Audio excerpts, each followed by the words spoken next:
This is Valencia. This is the Lucas Guerrero circuit, and this is day 2 of round 2 of the Champions of the Future Academy program. We have already seen a brilliant day on Saturday of qualifying heats and finals. Today, though, is a brand new day of racing as the field of the minis, juniors and seniors are ready to do battle once more around the Kartodromo Internacional Lucas Guerrero circuit. Year of opening 2014. Event record set by Marcus Schilkunis in time qualifying yesterday of a 54.652. The qualifying time today was not beaten as William Marshall sets the fastest time today on Sunday in time qualifying. The track itself, though, brilliant circuit, over 1,400 metres in total track length. It's 210 metres down the start-finish straight. It is 135 metres down the back straight. It is 9 metres wide with no elevation change, 0.5 metres. It is a flat circuit here in the west coast of Spain.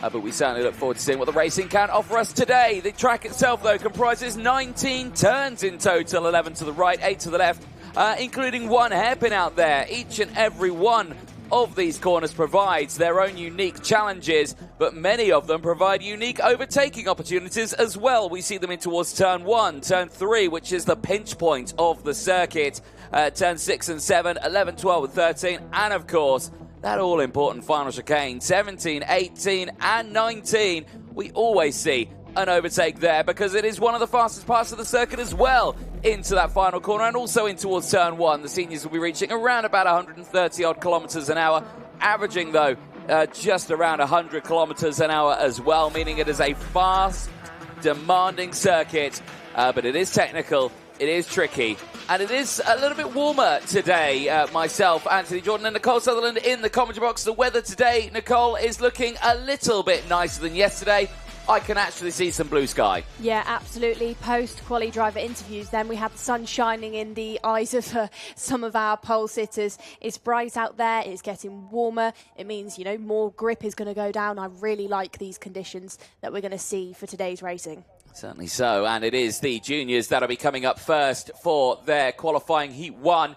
Out on track, 7 laps, 10-kilometre race distance. And to give you that reminder of what happened yesterday in the juniors qualifying heats, qualifying Heat 1 did go the way of Leonidas Peruzzi. He finished only about half a tenth ahead of Didier Krieft and Ji Huafei.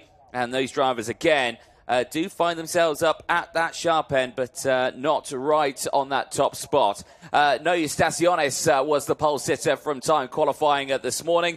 We missed out on that one, of course. We weren't live, but the qualifying heats are now, and the Lithuanian finds himself on the front row of the grid and joined this time around by Nathan Capin. And Nathan having a big difference over the course of his day from yesterday, having a really strong showing. There is No Eustaciones there on your screen, primed and ready. And his run in the championship at this moment has been very, very interesting. It was a busy day yesterday, but he did lose out on that top spot as he now finds himself 4th in the championship standings. There's Robert Ruiz, the chief grid officer this weekend for the Academy program, just showcasing the board to give that signal to the drivers. Other drivers who had a relatively decent qualifying as well in this one, Connor Clancy again from yesterday, Nicole, but then also Angelina Simmons, also a really strong showing. Yeah, Angelina, that's her best qualifying of this season so far. Struggled a little bit at Portimao with that one-lap pace,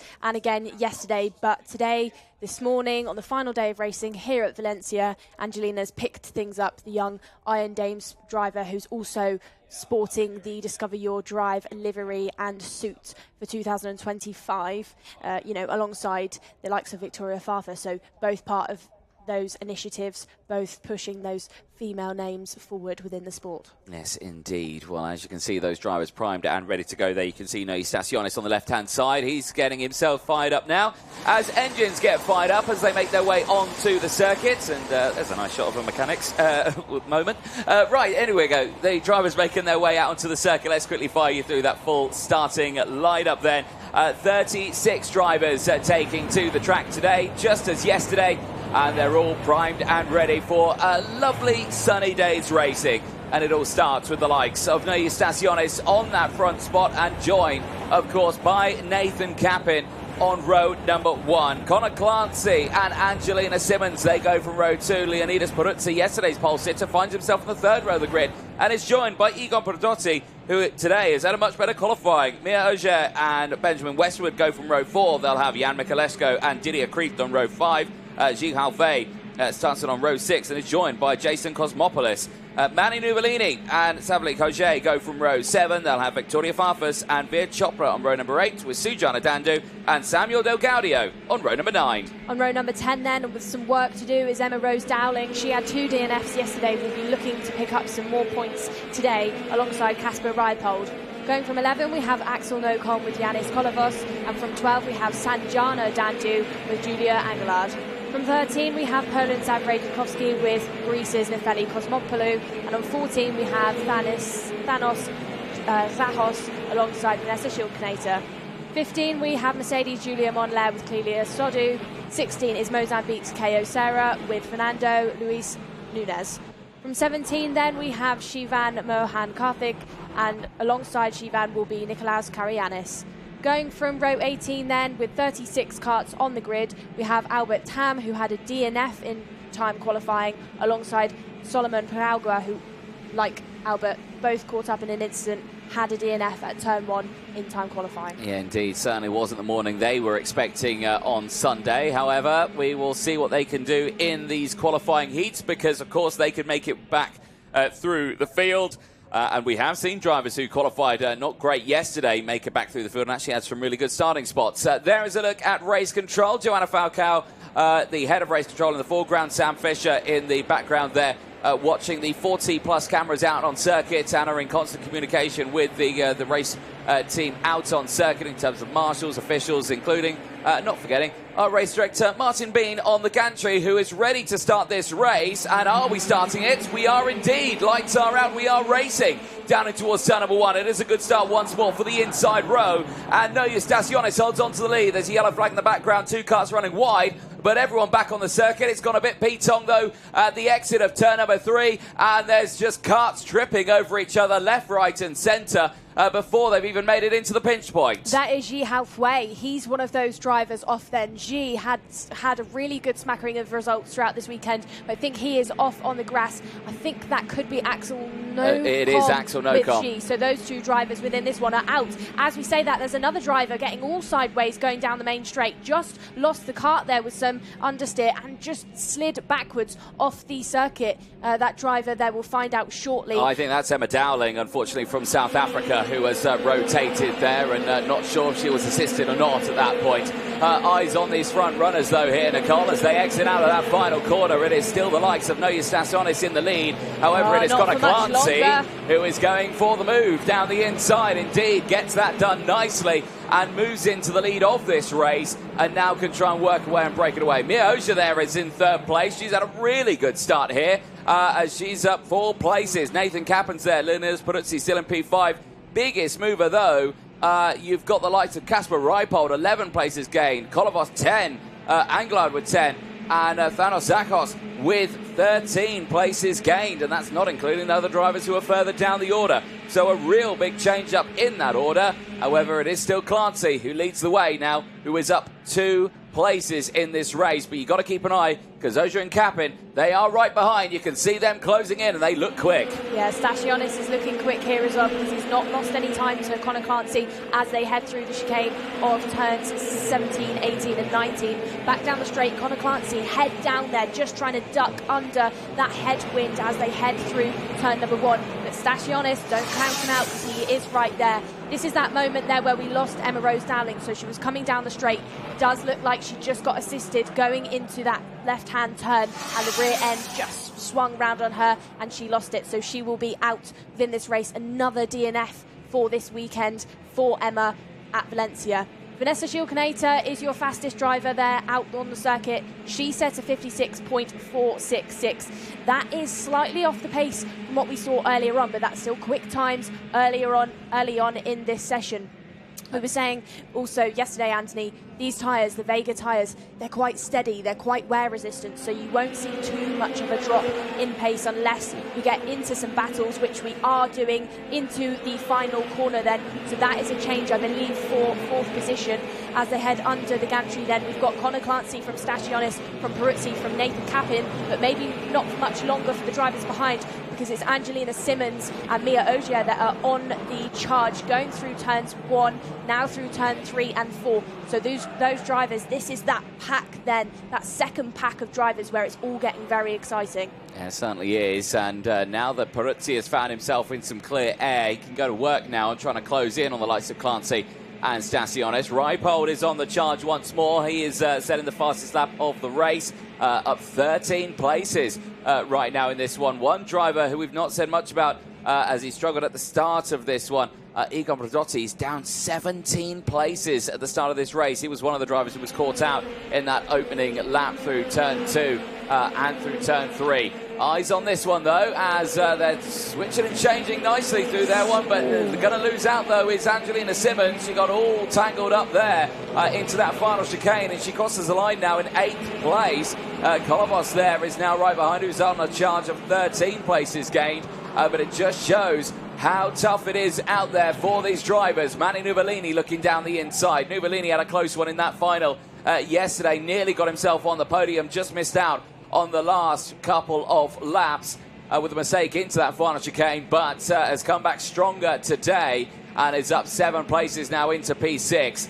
Eyes on this one here, though. Clancy, Stasionis, they're looking strong, but Peruzzi is still right there. The pole sitter from yesterday is on the charge and is closing in pretty nicely in 3rd place. Absolutely is, but look at the way Connor Clancy is driving this circuit here in Valencia. Just drops the shoulder slightly into each of the corners just to dig the kart in and get as much grip out of it as he can. Again, so concentrated, so focused, because head down under the start-finish gantry to duck the wind, but it doesn't help him because now it's Stasionis up the inside of Connor Clancy through turn number 1, holds it through 3 and 4. So Stasionis, who started on pole, has now taken the race lead back, but loses it once again because Connor Clancy's gone up the inside. And what's all that done? That's brought Leonidas Peruzzi into the battle then for this 1st position. So it's Clancy once again within this race lead from Stasionis, from Peruzzi. What is Connor Clancy going to do? He's going to sit on the white line. He's going to try and close that door as within the late stages of this race. And you can tell by the way he's driving, he wants that heat win. Yeah, he certainly does. Checks over the shoulder then, down the back straight, just to assess the situation. Well, it's not looking great there, Connor. You've got some work on your hands here as Stasionis sends it down the inside. Completely misses the braking zone. Does the number 19. He misses the chicane, and now Peruzzi goes through into 2nd place. And as far as I'm concerned, it's a 2-cut race now, because that will have really scuppered his underneath the train, kind of bent the chassis there a little bit. He went skywards there out of that final chicane. Brilliant to see. Well held indeed. You need a pilot's license after that. Connor Clancy, though, and Peruzzi still breaking away. Your biggest mover, though, Nicholas Calayanis, who's up 21 places from the back of the grid, is currently running just outside the top 10 in P12. It's an absolutely astonishing performance in this one. Reipold, though, is your biggest mover inside the top 10 from 20th. With those 12 places gained. He's currently running in P8, but eyes on this one here. It's all down to that final chicane. Are we going to see the lunge here from Peruzzi? Are we going to see a defensive line from Clancy? Now it's going to be a run to the line as they try and tiptoe each way through. It's 3 wide across the line, but it's Clancy who takes it ahead of Peruzzi. Stasionis finishes in 3rd place ahead of Nathan Capin. Cosmopoulos, brilliant race there for Jason Cosmopoulos. We didn't say much about him, but 7 places gained and finishes inside the top 5 for the driver representing Greece this season. Mia Ogier in 6th place ahead of Victoria Farfus, who had a great race as well. 8 places gained for the young Brazilian ahead of Kasper Reipold's 12 places gained in P8. Angelina Simmons does finish inside the top 10 in P9 ahead of Manny Nuvolini, who gains 3 places to finish in P10.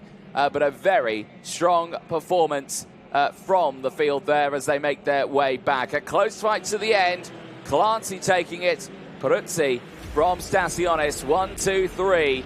right to the end of that one. I think Peruzzi can be happy with that result. With the 3 places gain, I'm sure Clancy will be as well from the second row of the grid. One driver who I'm sure is probably not too happy, Nathan Cappin, who started on the front row of that grid, dropping down to P4. There's the rest of your results then. Julie Anglard has a great race on that one. 11th place, 13 places gained. The same can be said for Nicholas Karayanis. 22 places gained from the 17th row of the grid to finish inside P12. Sujana Dandu, 4 places gained, finishes in P13 ahead of Thanos Zakros in 14th. 13 places gained, Vanessa Shilkanota joining that one with 15 place. 13 places gained as well. Yanis Kolobos, Egon Prodrotti did recover back to 17th place. However, the driver who started on the third row of the grid, I can imagine not too happy with that one. Dudkovsky finishing in 18th place from Del Gaudio. Albert Tam, after not setting a time in qualifying, 15 places gained, finishes inside that top 20. Here's a look at the highlights from that race. The start was a little shaky in towards turn 1. Some drivers going wide. Yellow flags out, that cleared, but then it's when you get to the exit here, and then you see the likes of Ji Huafei and Axel Nocom, unfortunately both off the track and stalled. This moment here from Mir Auger, unfortunately just getting clipped by a driver behind, not sure of the driver behind at that phase.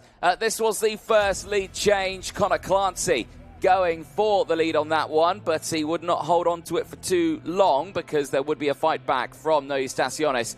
More moves happened further down, of course, as the likes of Victoria Farfus, Mir Auger battling for positions. Angelina Simmons as well, right there in the fight. The two of them going absolutely wheel to wheel in the early stages of that race. However, Jason Cosmopoulos would find his way through. The same as the likes of Casper Reipold. He would find his way up there. Manny Nuvolini also in that fight. This is Nuvolini looking to the inside there at turn number 3, not finding the way through, and stayed behind the likes of Mir Auger, who did, in the end of that one, finish ahead. This was another one of the lead changes. Back to the inside went No Estaciones, just to move it down the inside at turn number 12. Turn number 1, I should say. The retaliatory attack, though, Connor Clancy back down the inside, brought along Leonidas Peruzzi, who was able to close in. It was the moment, though, into the final chicane here. Down the inside, completely misjudging the braking zone, going skywards there was No Estaciones, dropping to third place. That gifted the inside line to Leonidas Peruzzi and will put him up into second place. This was another angle of it, just, again, too hot into the corner. Just missing the braking zone, might get in a spot of bother for that one for missing the chicane. This was the final run then into that final chicane. Very close at the end. Both and all 3 karts over the line, separated by absolutely nothing in the end across the line. 0.6 of a second separating the entirety of them. Well, that is the juniors' first race done and dusted. Let's head down to Parc Fermé then, because Nicole Sutherland has got a driver for us. Nicole, over to you. I do have a driver, Anthony, and it is Connor Clancy, our first heat winner of the day. Connor, good racing from you then. You took no time at all to make those overtakes for that race win back on Stacionis when, it was swapping and changing between the two of you. Can you tell me about that? Yeah, it's a lot nicer to be at the front, so I just thought, get there as quick as possible. And then if I get past, just get back in first, so, yeah. And that moment then through the last sector, the last corner, when Stacionis just got it wrong, clipped the curb, in your eyes, what happened? I think he just braked a bit too late and then just missed the corner, so yeah. And when it's as feisty as it is out there, when you go into your next heat, what's your mindset the next time you're going to be sat on the grid? Win, same as the last one. Well, good win there from you. We'll see if you can replicate it in Heat 2. Well done, Connor. We'll head back up then. This was our junior grid. We've got more coming up soon. We certainly do, Nicole. Thank you so much down there in Parc Fermé. Yes, it will be Mini 60 that is heading to the track next for their first qualifying heats. And again, a very similar story with the front runners of this season, Wyn Gottschalk and Nicolo Perico, finding themselves on the front row of the grid for this one. There they are on your screen. Both of them on that top running spots in yesterday's final. However, today is a new day, and they've got it all to do again. Now, Perico yesterday had some tough qualifying heats. Certainly brought it back in the final. However, found himself retiring in his second one, finished third in the first of them, but still had a pretty decent day nonetheless. Gozchuk, though, was the ultimate point scorer in the qualifying heats yesterday, did suffer in that final. Of course, a post-race penalty put him backwards, but today is that new day, and he's looking to see what he can do. Lorenzo Zucchetto was another driver who had a really good day yesterday. However, today finds himself on the 7th row of the grid in P13, so has got a little bit of work ahead on this one, but from the pace that we saw yesterday, you can imagine he will make his way through the field. Other drivers who had really good qualifying on this one, Zane Burgess for the USA again, finding himself back on that top spot. Benjamin Karajkovic as well for the UAE. You can see him there in the 825 on the 2nd row of the grid. He'll start right behind Nicolo Perico. Crucially, though, on the outside of row 2. And as we've seen all the way throughout the day yesterday, the outside line here does seem to be the one you struggle on. So you have to keep an eye on the drivers who are standing on the inside, not including, I'm forgetting this man here, Win Gozchuk, Zane Burgess, Rivan Preetham as well, and Jan Garzielek, who will all start on that inside line down to the bottom 4 rows. Nicole, you join me back in the commentary box. Let you catch your breath a little bit on that one. I know it's a long walk there, but... you know, minis yesterday, pretty exciting, some pretty feisty battles. The final was a little bit calmer until you got to the last couple of laps. They got into that little train and kind of broke away. Today, though, are we expecting a similar story, or do you reckon we're going to see a calmer day? Well, every driver I've spoken to in the mini says that they're going to win today. Excellent. So Gozchuk's told that to me. Perico said that to me. Zane Burgess has said that to me. So only shows us one thing. It's going to get feisty. You know, they're all gunning for that race win. They're all thinking more about the final wins rather than the long game, the championship. So it's going to get full on. Well, you can see there, Perico is psyching himself up there, starting on the outside of row number 1. But you can imagine it's all about that race start, and that's the thing that's going to be crucial in this one. We have seen drivers who have started in the minis who have really worked hard on trying to get that cut immediately to the inside, cover off any other drivers that go through. But when you have the momentum of the pole sitter that really pulls the field through the start-finish rate, that's where you get those tricky moments for anyone starting on the outside. Yeah, questioning as well, Anthony, where it's gripped up a little bit this morning because we've got hotter conditions than yesterday. Are those drivers on that anti-pole side actually going to be able to use a bit more of the grip that's out there? And maybe we won't see too much of a significant drop down the order from those drivers on that row of the grid. We'll have to find out, but it's maybe a question. Maybe it won't be too detrimental today, starting on that 2nd row. There on your screen then is the bright and brand new helmet of Ava Lawrence. Are you a fan of Pac-Man? Sure. Do you know what Pac-Man is? A game. Yeah, it is a game, and it's the game that's at the top of Ava's helmet there. She's got a strawberry on there as well. She's got a strawberry and Tatty Bai as well. There you go. Tatty Bai is what she'll be saying to any driver she overtakes over the course of this next race. Tatty Bai. In the UK, it's ta-ra. Ta-ra, yeah, ta-ra. There we go. The field then lining up, ready to go. Here's another driver who's looked really strong over the course of yesterday, Zane Burgess for the USA. Really cool kid. He's looking forward to seeing what he can do over the course of the day. He's enjoying this circuit. He's staying focused, but always has a smile on his face. Zane Burgess, really young driver, but you know, very, very quick. He knows how to overtake. Part of the Andretti program. He's their youngest driver that they've ever picked up. 8 years old when Andretti decided, Zane's got potential. He's here this weekend with Thierry Germanovic, under the guidance of somebody really experienced. So I think that is where Zane is just excelling. He's got some fantastic people around him, goes out on the circuit and puts in some really hard work. And other people who put in the hard work over the course of these weekends is the hard-working marshals out on circuit, of course, without their passion and dedication. We could not go racing, so we do say thank you to the Orange Army over the course of this weekend. Of course, the camera operators are out there as well, providing you the pictures. Members of the media there who are chatting on their phone, heading into this race. And, of course, the officials out there. Martin Beanie's on the gantry. He's having to deal with the sunshine, but he is ready to go with this one. He always says it's cold when he comes to Europe because he's used to the temperatures in Dubai where it's about 35 degrees. And he comes here 20 degrees, absolutely freezing.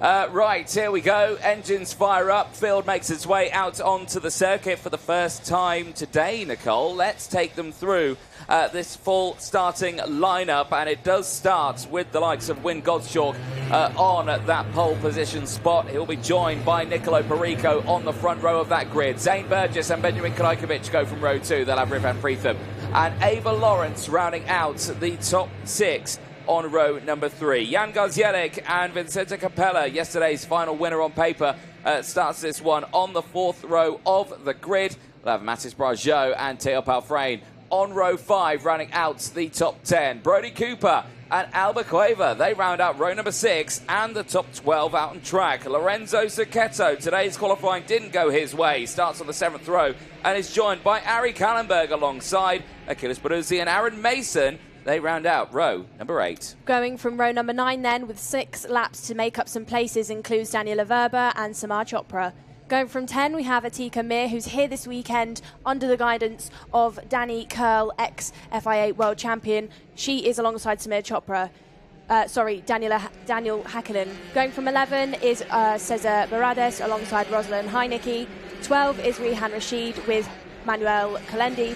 13 is Alessandro Sales with Stanislav Jarko. 14, we have Vicente Garrido alongside One Soriana. Going from row 15, on your 30-kart grid, we have Bruno Pacheco with Ronald Venter. Indeed, a packed grid of this one. 30 drivers ready out on circuit to do battle here today on Sunday. And like you say, it was a very busy day yesterday in that final. A reminder of those results. Vincente Capella taking the win in the end. Zane Burgess finishing in 2nd. Nicolo Perico taking the 3rd place spot. You can see there some of the previous race winners in those finals. Perico dominating in Portimao, but Valencia not fully going his way. That does also make it interesting in the current championship standings as well. Perico still has control of that lead with 179 points. However, Wyn Gottschalk is closing in on that one with 113 points. However, didn't score points in the 2nd final in Portimao. Didn't score any points in his 1st final in this one here in Valencia. Theo Palfrain also looking strong now inside the top 100 in points, 107 points, and Mathis Brageau as well with 102 championship points. But these are the qualifying heats. These drivers will get 25 championship points at the end of the 2 races, but who will be on top after these 2 races? Let's find out. Into the tram lines, lights are out, we are racing, and you can see how Perico has just stayed by himself on the outside. He lost so much momentum there. He's going to slot down to around 3rd place if he can hold it round the outside, and I think he does, but he's going to slot down into P4. Rest of the field goes through as there's another overtake down the inside. It was a huge lunge there. Everyone's not going to make it through that chicane. There was one driver who has spun. It's the 834 that's going to go no further in this race. That is Yanis Oyana, unfortunately, who's gone round. The young female does get it restarted, but is way down that order. There is Ava Lawrence. You can see her there with a bright pink helmet. She's running pretty nicely in around P7. But the top 3 here, Nicole, have broken away. It's Wyn Gottschalk who leads the way. Zane Burgess there in 2nd place, and Nicolo Perico who's in 3rd. And this could be a dangerous one for the rest of the group, because all 3 of them are just going to work together and break away. We've seen it time and time again from these drivers within this championship. When they get into a trio, they battle it out. Are we going to see that from them as they head down towards turn number 1? Perico, though, still sat there in 3rd position. When they went into turn number 3 and 4 a minute ago, it was almost as if he heard you when you said he's slotting into P4, and he said, no, I'm not, because I'm getting into 3rd. Now he's going to try and get himself into 2nd ahead of Zane Burgess, but Zane just holding on to that 2nd place position there, closing up these corners ever so slightly. Wyn Gottschalk, though, leading the way, nice and calm and relaxed driving from him so far. He's not going overly defensive. I'd say he's driving around and he trusts that Zane Burgess is not going to go in on him just yet, because they're going to want to drive away from the likes of Nicolo Perico. But at the minute, it's the USA versus Italy. It certainly is, and they push them away nicely through the field. These are 3 very experienced drivers in the world of Midi 60 racing. And right now, I don't think we're going to see a fight from this one. You can see there, look over the shoulder from Wyn Gottschalk, see Zane Burgess right behind him, and he went, okay, yes, let's just go. I'm not going to defend, I'm just going to push, and they're going to break away from the rest of the field. And already you can see how the gap has opened up to around 2 seconds there on the track. I think someone may have had a spot of bother out of that final chicane as well. Some drivers just dropping up and down the order, but everyone's still going through, and there's drama on the start-finish straight as well, because one driver has ground to a halt on the start-finish line. I can see that from my commentary box. So one driver out of this race, and I have a feeling it might be Benjamin Krajkovic. It's the 8:25. It is indeed the driver who did a great job in qualifying, starting on the second row of the grid, is out of his first qualifying heat. The battle still rages on then between Perico, Burgess and Godschalk, because there's been no changes within this trio just yet. There has been changes, though, in the pack behind, because Ava Lawrence has got himself into 4th position. She overtook Vincente Capella on a previous lap going down the straight. Ava Lawrence having a really strong showing here at Valencia at rounds 3 and 4. Maybe that bright pink helmet is bringing her some luck this weekend. Doing a good job out there. Major movers within this one so far are Aaron Mason. Aaron Mason, we saw it from him yesterday. He loves to make some overtakes. Didn't quite have the qualifying he might have wanted, but he's making the best of this situation. This situation rages on, though, between Burgess and Perico, because Perico now looks like he's trying to have a look down the inside. Burgess takes a slightly wider line than Godschalk as they head through and into the second sector. No changes so far, but you can see these three drivers are just slightly changing their lines now, maybe not doing quite identical movements on the wheel, on the brake, compared to what we saw maybe 2 laps ago. I think very shortly one of these drivers is going to make a move. Yeah, certainly so, but we may have to wait until that very last lap here, Nicole, because these drivers all know what they need to do, but it's just a case of who goes first. You can see how Perico's kind of holding back a little bit now.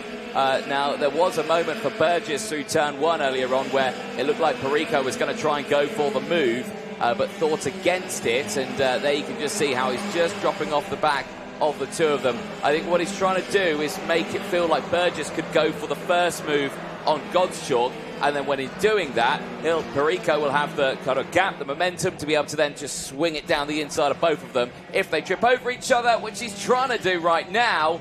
And that's the first attempt from Perico.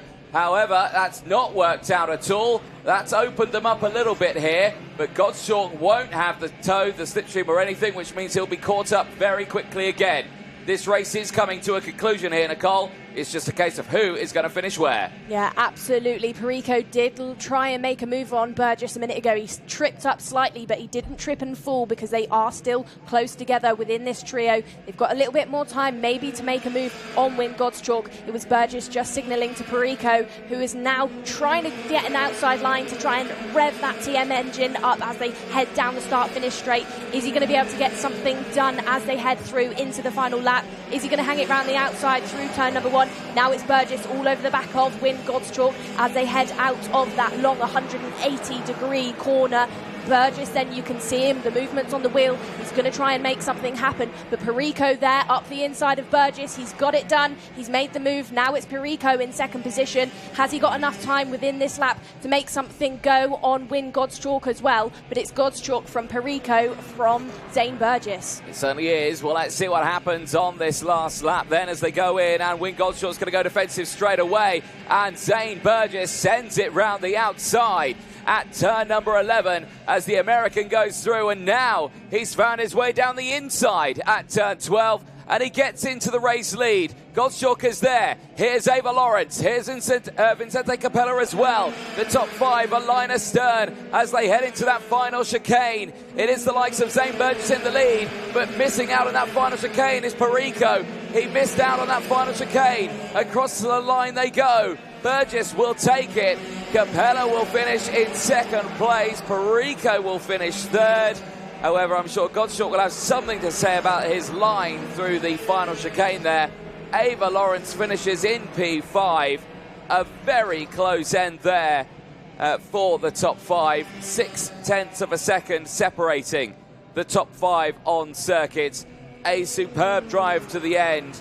And for the likes of Vincente Capella there, the driver who finished on the top spot yesterday, in that final, gets 6 places gained after a tough qualifying this morning on Sunday, and finds himself in 2nd place ahead of their next qualifying heat later on today.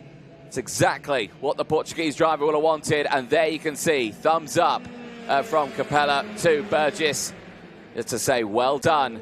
And let's see what happens later on. Zane Burgess takes the win ahead of Capella. Nicolo Perico finishes in 3rd place. But again, we'll have that question mark loom over the head, as he did miss that final chicane. Here's a look at your full results then. After that one, the top 5 we've gone over. Alba Cueva, great race there for the young Spaniard. 6 places gained for her. She finishes in P6. Aaron Mason, 9 places gained, finishes in P7 ahead of Achilles Perutz. His 7 places gained, finishes in P8. Lorenzo Zucchetto and Matis Brageau, they round out the top 10. Brody Dowling finishes in 11th place ahead of Daniela Verber's 5-place gain in P12 ahead of Theo Palfrain. Ari Kallenberg in 14th place, and Manuel Calendi with 9 places gained finishes inside that top 15. Atika Mir, 3 places gained, finishes in P16. Jan Garzielek, Stanislav Zarko, Samir Chopra, Rian Rashid, Rivan Preetham rounding out the top 21 out there. Daniel Hakkinen from Cesar Barrados in 23rd place. Ronald Ventnor from Bruno Miranda in 25th place. Let's have a look at the highlights from that race. And the start down in towards turn 1, pretty calm. It's all when it gets to around turn 3. That's where it starts to shake up for a couple of drivers. Perico was able to get that 3rd place back in towards turn 3. You can just see him. He's there in P4 right now.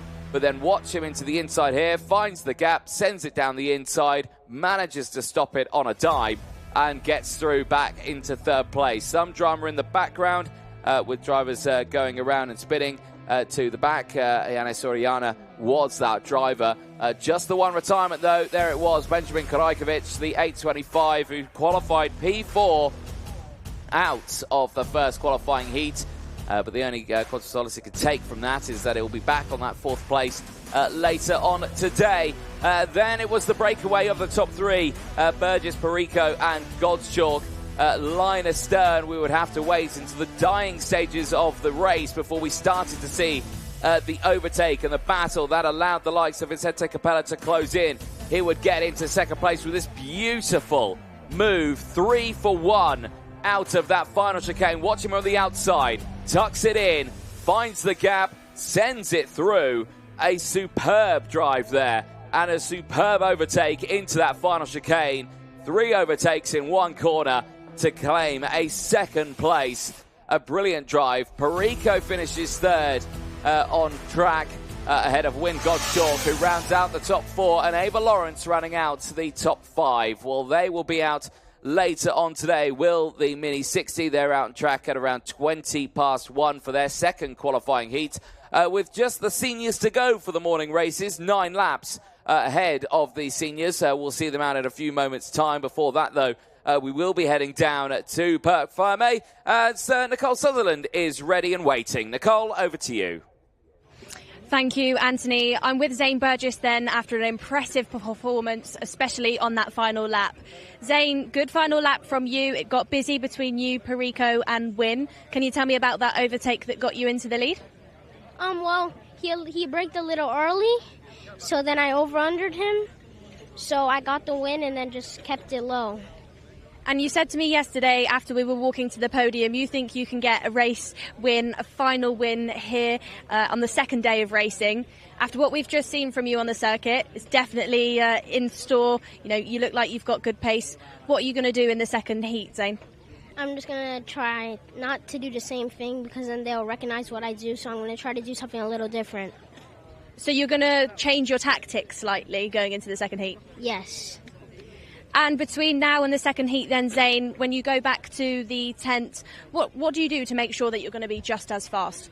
I go to the tent and review my lines for the next heat and the final.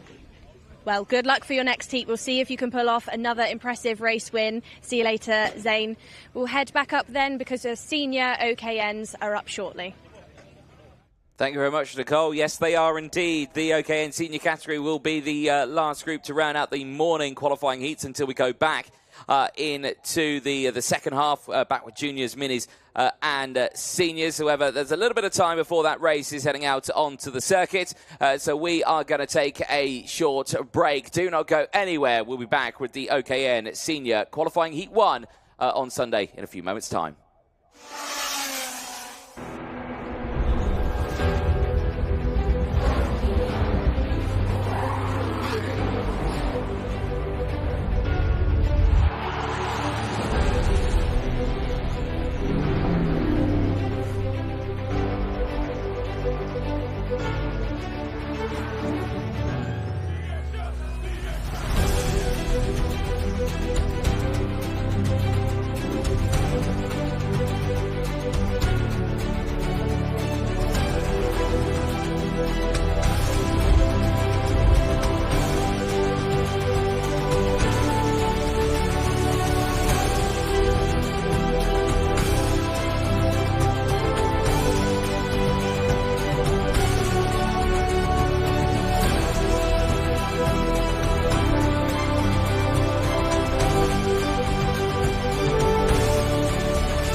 Welcome back, ladies and gentlemen. If you are just joining us, you are watching live coverage of the 2025 season of the Champions of the Future Academy program. It's round 2 here at Valencia, and the next race that is due out on circuit is the OKN Senior category for their qualifying Heat 1, and a shake-up in time qualifying over the course of yesterday versus today. A new pole sitter in the form of that young man there, William Marshall, who starts it on the front row of the grid, will be joined by yesterday's pole sitter and current championship leader Marcus Shilkunas on the front row of the grid. However, William Marshall was looking mighty quick this morning. Nicole, who joins me back in the commentary box. Absolutely is. William got himself into a good track position in qualifying, and he's the first driver this weekend in the OKN Seniors to stop the Marcus dominance, Shilkunas. yeah, the dominance of Marcus Shilkunas. The back of Marcus Shilkunas' helmet says, "Catch me if you can." However, and today, William has done that in qualifying. Of course, we've got a long way to go for the rest of the heats and the final, but William, I'm sure he will be happy with that so far. The only major difference Shilkunas will have this time around is that he'll be starting on the outside of row number 1, and as we've seen, that is quite a tricky thing to do. To get a good start from that outside line, yes, you can try and hang it around the outside, but you end up on the dirty part of the track. You then have the inside for turn 2 and then turn 3. However, it is so tough to do that. And he has a brief chat there with William Marshall on the front row of the grid. But like you say, they're primed and ready to go. Other drivers who impressed me, well, you've got the 2 Discover Your Drive Initiative drivers on the second row of the grid, Chiara Batig and Klara Kowalczyk as well. Yeah, we were just saying, you know, Marcus is starting on that anti-pole side, and who else have we got on the pole side of things that is going to maybe give him a run for his money?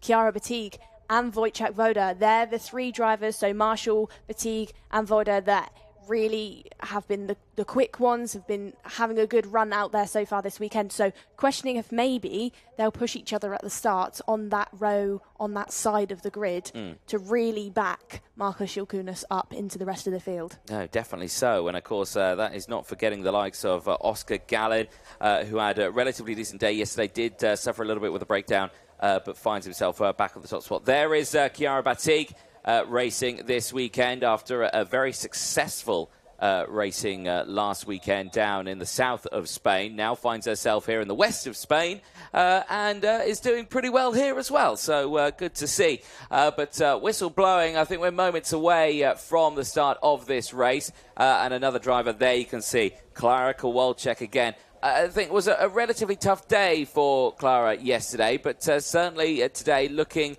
just that little bit better. To remind you of what Klara did in time qualifying yesterday, was 7th. This time around finds herself P4, so a much better qualifying today, certainly improving on those. and in those qualifying heats as well. She certainly didn't make the impression in the early stages. However, Klara Kowalczyk did later just drop down the order and didn't find herself in a good spot. She was kind of gunning for a top 3 at one point, and then when they were heading out of the final corner, got tagged and turned round. So dropped down the order. Brought things back up again, though, in the final. She had a good result yesterday, so she can do it. She is there. She's on the second row, and she's alongside Discover Your Drive Initiative member as well, Chiara Batigue. Will that play into things? Will they maybe work together slightly, try and get past William Marshall and Marcus Shilkunis as they were heading out of the grid? Then there was somebody going very, very slowly. It's a 3-step process to get these OKN senior engines fired up, and it looked like one of those drivers was struggling to do that. And that's William Marshall, the pole sitter, who has not started up. Now that's a big one. Now they are not allowed to push him over the white line in the pit lane. There it is, and I can see it. You got to let go of the cart, let go of the cart. Oh, he didn't let go of the cart, and he pushed it over the white line. He's got it started, but I think that's not going to be allowed for Marshall. He had to have let go of the cart before that white line, and from my position, I don't think he did. Well, William Marshall hopefully is going to start on the front row of the grid, but I don't think it's going to mean much to this one. Marcus Shilkunis will start alongside Chiara Batigue, and Klara Kowalczyk go from row 2. They'll have Wojciech Woda and Oscar Gallin on row number 3. Row 4 sees Rafael Bullard and Ella Hakkinen with Sara Matsuoya and Martin Menezes on row 5. Martin had a great final yesterday, putting it on the podium. Neil Russell and Georgi Zazov round out row number 6. Row 7 sees Marlon Bayer, Sinja Ornball, Benjamin Borges Iremia, and Carolina Redondo round out the top 8 rows. Second part of your grid then, and on row number 9 is Sebastian Korpeng alongside Gabi Teixeira. From 10 we have Hawk White with Guido Bodoli, and from 11 we have Isa Jebi with Oscar Schmiel.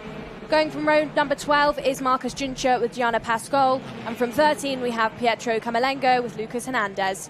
Going from row number 14 is Anastasia Gerasis and Louis Comon, and from 15 we have Emmanuel Corona with Omar Jorge Santiago. Rounding out your grid then of 31 karts is Magana Lusa. Very interested to see then what happens with William Marshall within this, Anthony. Can he get himself in position? And if he does get himself into position, is it going to matter? Or, mechanic, were they over the line? Oh, I wouldn't want to call it. It's drama at its finest, Nicole, for the first senior race of the weekend. Well, big question marks loom over Marshall then at the start of this race, but let's see how his performance is during the race. Question is, did he get that cut back to the front row to start on pole position? The answer to that is no. So Chiara Batigue has to leave the gap effectively. She will be third. So we'll have Marcus Shilkunis, who benefits massively from that, because then he'll have the inside row in towards turn 1, because he sweeps across because there's no William Marshall there. And the Lithuanian holds on to the lead, and you can see how aggressive that was to get over the front of it into the chicane for the first time. The major pinch point, everyone gets through, albeit it's a little bit shaky in the background. Shilkunis takes the lead then from Klara Kowalczyk. Chiara Batigue is still there in third place as they will go to work on catching up to the Lithuanian, who is already starting to break away. Chiara Batigue looks to the inside. She changes that one for a second place spot. And now the driver for Switzerland is going for the moves and seeing if he can close in on Marcus Shilkunis. Shilkunis then at that start just squeezed Batigue as they were going down the straight, really just made her think about it, made her think about turn number 1. But the way she's driving now out of the last corner, she's got something to say back to Marcus Shilkunis. She'll be chasing him into turn number 1. Klara Kowalczyk, though, she just tightened things up ever so slightly going into turn number 1. Maybe lost a little bit coming out to Batigue, but Batigue is on the charge now. She's going to be looking at Marcus Shilkunis as they head through turn number 6 and 7, really to go in late and hard on those brakes, try and reduce that gap of 0.3 of a second that he has got, because she's going to know in this, if I don't catch up to him and go for a move as soon as the opportunity arises, he will drive away. He will drive away like he has all weekend, and she cannot let that happen. So it is Shilkunis from Batigue, from Kowalczyk and Oscar Gallin. Where is William Marshall within all of this after not starting this race properly? He's in 24th position, has made up some places so far. No major movers within this just yet, other than Louis Comon. He's up by 5 places into 23rd. Driver who's in this series for the first time properly this year. Not quite the qualifying he would have wanted, but he has got some pace out there.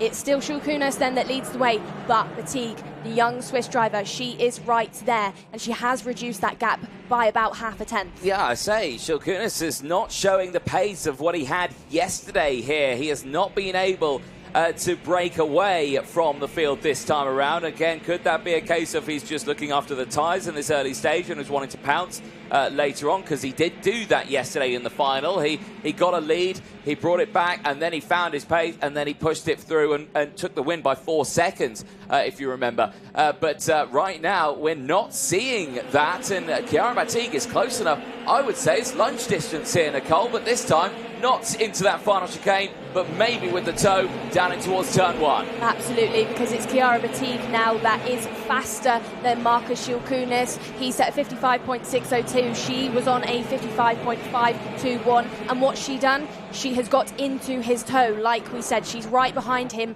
Then that air is being cut out for her. She will be in the slipstream of Marcus Schulkunis, allowing her to go down the inside, which she has done. Late on the brakes, then just goes in, straightens the wheel, and uses that bit of curb just to hook her round, to sling that Kart Republic round the corner, and that's demoted Marcus Schulkunis into 3rd position. I think Chiara actually caught Marcus half asleep there. Yeah. I really don't think he was expecting her to come up the inside the way she did, because when she went up the inside and clipped that curb slightly, Marcus did move to the outside of the track. I think he was a little bit shocked, and what's that done? That's allowed Klara Kowalczyk to get herself into 2nd position. So we've got the 2 Discover Your Drive drivers within this top 10. Because Ella Hakkinen is in there as well. So the 3 Discover Your Drive drivers are within the top 10, because it's Batigue, Kowalczyk and Hakkinen. But Kowalczyk now has lost that 2nd place to Marcus Schulkunis. He's woken back up again and is going to try and get himself back up into the order.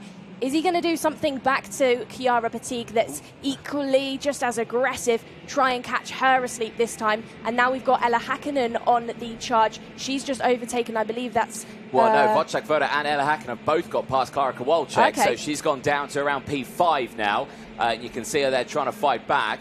And right there, you've got the likes of Oscar Gallen as well, who set the fastest lap of the race earlier on. He's also looking pretty quick and is in that fight there in the white helmet, pushing through. He's got Martin Menezes just behind as well, who finished on the podium yesterday, also wanting to capitalise on these positions. But crucially at the front here, Nicole, Marcus Schulkunis, after his discombobulation from earlier on, is closing in for the race lead, as so is Ella Hakkinen on Wojciech Woda, and finds the gap of the second half of the lap. Did Schulkunis get past Batigue? No, Batigue is still in the lead, but this is a strong drive for Ella Hakkinen, Chiara Batigue and Klara Kowalczyk right at the front of this senior grid. Yeah, Ella Hakkinen just had to back out of that move slightly going through turn number 1, but did find the grip on the inside road just to hang Wojciech Woda around the outside and make that move work. Marcus Schulkunis, though, is on the charge on Chiara Batigue. I would like to see it get a little bit feisty between these 2 drivers. You could see previously, as they were heading down the start-finish straight, you could see the hands of some of the mechanics on the mechanics gantry doing those signals to say, go in, you need to overtake. It's a classic one from the mechanics, because they're going to want these drivers to go in on the driver in front as soon as they have the opportunity. I don't think the opportunity has arisen just yet for Marcus Schulkunis. He's not quite close enough going into turn number 1, but he has reduced the gap once again, because it's just under 0.2 of a second. And like we said previously, he's within lunging distance now on Batigue. What's he going to do as they head through sector number 2 and out of turns 6 and 7? Not close enough yet. He can't replicate what Batigue did to him 3 laps ago. Batigue just tightening things up ever so slightly now. She's aware that Marcus Schulkunis is there, and there he is, because he's gone up the inside. Can she get the switch back? Can she hang it round the outside? No, she can't. But now it's all going on between these 2 drivers, and that's bringing Ella Hakkinen into the battle, because now it's a 3-kart battle for the race lead. It's Marcus Schulkunis from Batigue from Ella Hakkinen. Well, let's see what happens here, because Batigue and Hakkinen, both of them, have not won a qualifying heat so far this season, and they are tantalisingly close to doing that this time around. Schulkunis, though, has bitten the bullet and has started to pull the pin on that kart and has pulled a slight gap of just under 0.2 of a second. But Batigue and Hakkinen looking very, very strong in second and third. Klara Kowalczyk is back into fourth place, as well as Häkkinen's going to send it down the inside. Batig's going to try and get the switch back. The two go wheel to wheel and nearly make contact at the exit of turn number 8. That's incredible car control, and that's allowed Kowalczyk to close back in now. The 3 Academy drivers are going absolutely wheel to wheel here in Valencia, and Kowalczyk has retaken that third place spot. Häkkinen back down to fourth place, but all the meanwhile, that's allowed Markus Šilkunas to break away, and the Lithuanian is looking to once again score a qualifying heat win. Across the line they go. They go on to the final lap of this race, but it is Markus Šilkunas from Kiribati, Kowalczyk and Häkkinen still fighting in that top 4. These drivers are friends off the circuit, but on the circuit it's every man and woman for themselves, and that's what you're seeing between Kowalczyk and Häkkinen as they head through. Then is Häkkinen going to try and have a look down the inside? Not just yet, because Kowalczyk is just hugging those white lines, really tightening things up on this final lap. I wouldn't expect to see a lunge from this far away. Kowalczyk is focusing on Chiara Batig in front, but Batig has not had too much to think about because she's going to be aware that Kowalczyk and Ella Häkkinen would have been battling things out on the late stages of this race. But it looks like it's going to be Markus Šilkunas that is going to head towards that checkered flag. And once more, he is clear by 1.1 seconds into that final chicane. No lunges from these 3, but Šilkunas crosses the line. He had a worry there in the early stages of that race, but it all comes back to him now at the end. Šilkunas takes the win ahead of a very close fight there between Chiara Batig, Klara Kowalczyk and Ella Häkkinen, finishing second, third and fourth. Wojciech Woda misses out on being involved in that fight, stays there in P5 ahead of the rest of the field. But that is what you like to see from the seniors, and that is a taster of what you can expect to see later on today. Solid drive for the field as they make their way back to Parc Fermé. I can imagine there'll be a conversation had between those drivers, just saying, that was a good race. Should we try that again next time around and see what we can do to maybe come away with a qualifying heat win, because it's still the likes of Markus Šilkunas who takes that honours. So far this weekend, he has taken both of those wins and continues that trend here in Valencia. Chiara Batig finishing in second place. Klara Kowalczyk holding on to third with the rest of the field there just behind. A solid drive nonetheless, as there is the field on your screen. Ella Häkkinen for Wojciech Woda. Oscar Gallin from Marlon Bayer, 6 places gained for Marlon, finishing in P7. Neil Russell with the 3 places gained finishes inside the top 10. Salamat Soy rounds out that top 10. Benjamin Borja-Ramir in 11th place from Senior Ornball. Then it's Martin Menezes from Sebastian Corpeng. Carolina Redondo finishes in 15th place from Gary Teixeira, but Gary just picked up a warning flag at the end of that one. Oscar Camille finishing in 17th place with a 5-place gain. But the biggest story from that one, William Marshall missing from that front fight. The pole sitter from qualifying, that engine not starting up at the beginning, and possibly might be in a spot of bother because under investigation is the driver of the 203 at the very start of that race.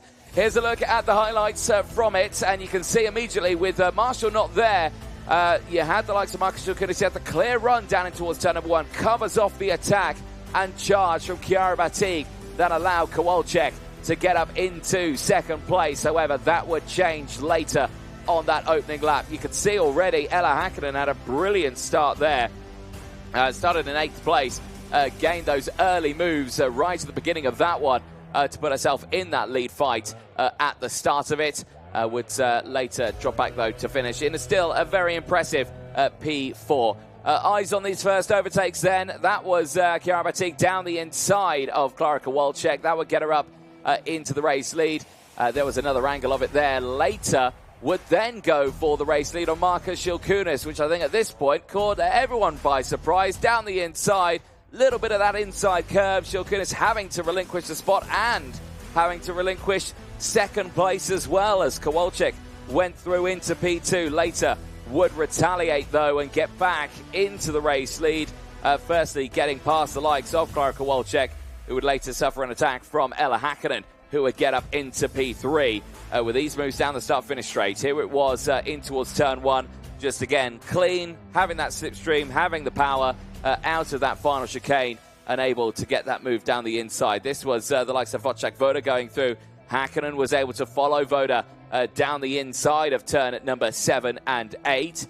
And then Hakkinen later going for the move down in towards turn number 1. Again, getting that slipstream, not finding it in the first apex, but in the second half, finding the gap down the inside and moving through, passing Wojciech Woda and demoting him down to P4, and then later finishing in P5. This was the lead change once more. Down the inside goes Marcus Shilkunis, and you were thinking here, was Batig going to have the momentum to get the switch over again and get that nose back down the inside? But she just pulled away from that one, didn't want to risk too much. There was Hakkinen down the inside as well. This was the move for third place with Klara Kowalczyk. Kowalczyk would send it back down the inside, though. They had a very close moment through that tight infield section of turns 7, 8, and 9. But they would stay in formation for the end of that one. Shilkunis ended up winning by 1.2 seconds ahead of Chiara Batig, Klara Kowalczyk, and Ella Hakkinen, finishing 1, 2, 3, and 4, all three of the 2025 Academy Program Discover Your Drive Initiative drivers finishing inside that top 4. Well, we're going to take a short break now. That of the morning race is done and dusted. But before that, of course, we are going to be heading down to Parc Ferme because Nicole Sutherland is down there. Nicole Sutherland, over to you. Thank you, Anthony. I'm with Marcus Shilkunis then after another heat win. That makes 3 out of 3 here this weekend in Valencia. Marcus, good race out there for you just then. You did have to overtake Chiara back once, she went up your inside and just caught you off guard slightly. Can you tell us a bit about that? It's difficult to drive in the front in the first few laps because there's a big chaos in the back and everyone is leaving dirt on the track, so I wasn't so fast in the beginning, and in the end we managed to pick up some pace and finish first. And tell me about that race start as well, because we've seen this weekend drivers on the anti-pole side of the grid struggle to get into the first corner. We didn't see that from you. You really slingshotted around. How did you pull that off? Marshall didn't manage to start in the further heat, and there was a gap in the inside, and I just went for it.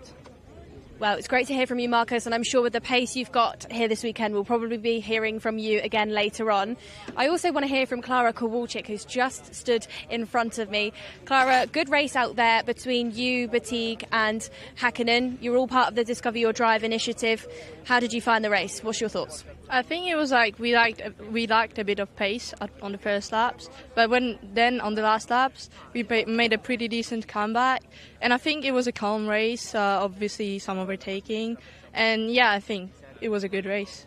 So you just said you lacked a bit of pace on the early stages. Do you think that's maybe down to the tyre pressure, or is it just because it's so busy in the grid? I think probably the tyre pressure, because on the last laps I was faster than the front, so I was catching up. So yeah, we finished P3, and I think it was a very good race. Very good race indeed. Great to hear from you, Klara. Good luck for your second heat. We'll head up then to Anthony to introduce us into what we'll be seeing after our short break. Thank you very much, Nicole. Yes, indeed. Well, effectively, it'll be a repeat of what you've just seen. Juniors, minis and seniors will be out next for their second round of qualifying heats. But that will be in some time from now, in around 40 minutes' time. They are due out on track at 1 o'clock for those next rounds. So there you see, in around 40 minutes' time. After that, we'll be going into those finals, of course. And we'll be seeing who's going to be leaving Valencia as the new championship leader in the Champions of the Future Academy Program in 2025. But we will see you in around 40 minutes' time. Don't go anywhere.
Welcome back, ladies and gentlemen, to the Champions of the Future Academy Program, round 2 here from Valencia.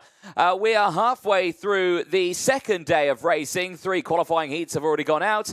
The next 3 are about to go out, and it kickstarts once more with the OKN Junior category, qualifying heat 2. About to head out on to the circuit. The grid does not change from the first grid that we saw this morning. Those grids are set from time qualifying earlier today, and that did see a very interesting race. Connor Clancy taking the win from that from the second row of the grid. Leonis Peruzzi taking second place ahead of No Eustaciones. That was the top 3 at the end of that one. For some drivers who did have good results later on, did pick up some post-race penalties, unfortunately, and find themselves a little further down in that order.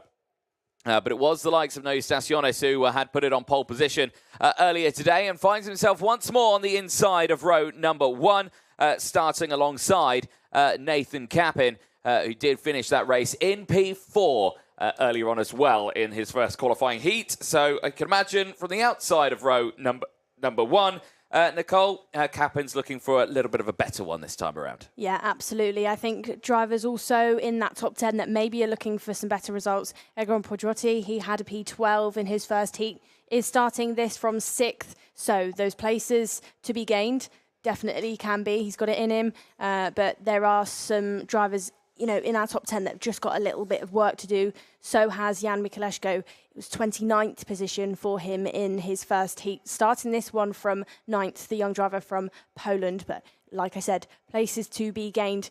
We did have some shock DNFs in our first junior heat as well. Ji Hufwei DNF right at the very start for him alongside Axel Nocom. Those 2 drivers came off together onto the grass. So they're 2 drivers that have been quick within this and will be looking to make up some places, you know, after not finishing first heats.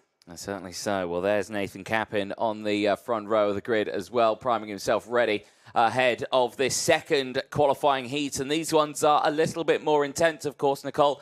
It is their last qualifying heat to determine where they will start for that for that final later on today. So this one is a little bit more intense for the drivers. And we did see that yesterday. The intensity in the second heat was just that little bit more. There, Connor Clancy, winner of that previous heat earlier on. He's looking to continue that very same momentum he got earlier on with another win in this one. He's got that inside line. Yes, okay, he starts on the second row of the grid, but he has a clear run into turn number 1. There is a look again at some of the hard-working marshals out on the circuit who have enjoyed a nice little break there in the Spanish sunshine. It's not, again, too hot today. But it is picking up the temperature quite nicely as the sun still shines down on the marshals out there, and we can't thank them enough for their hard work.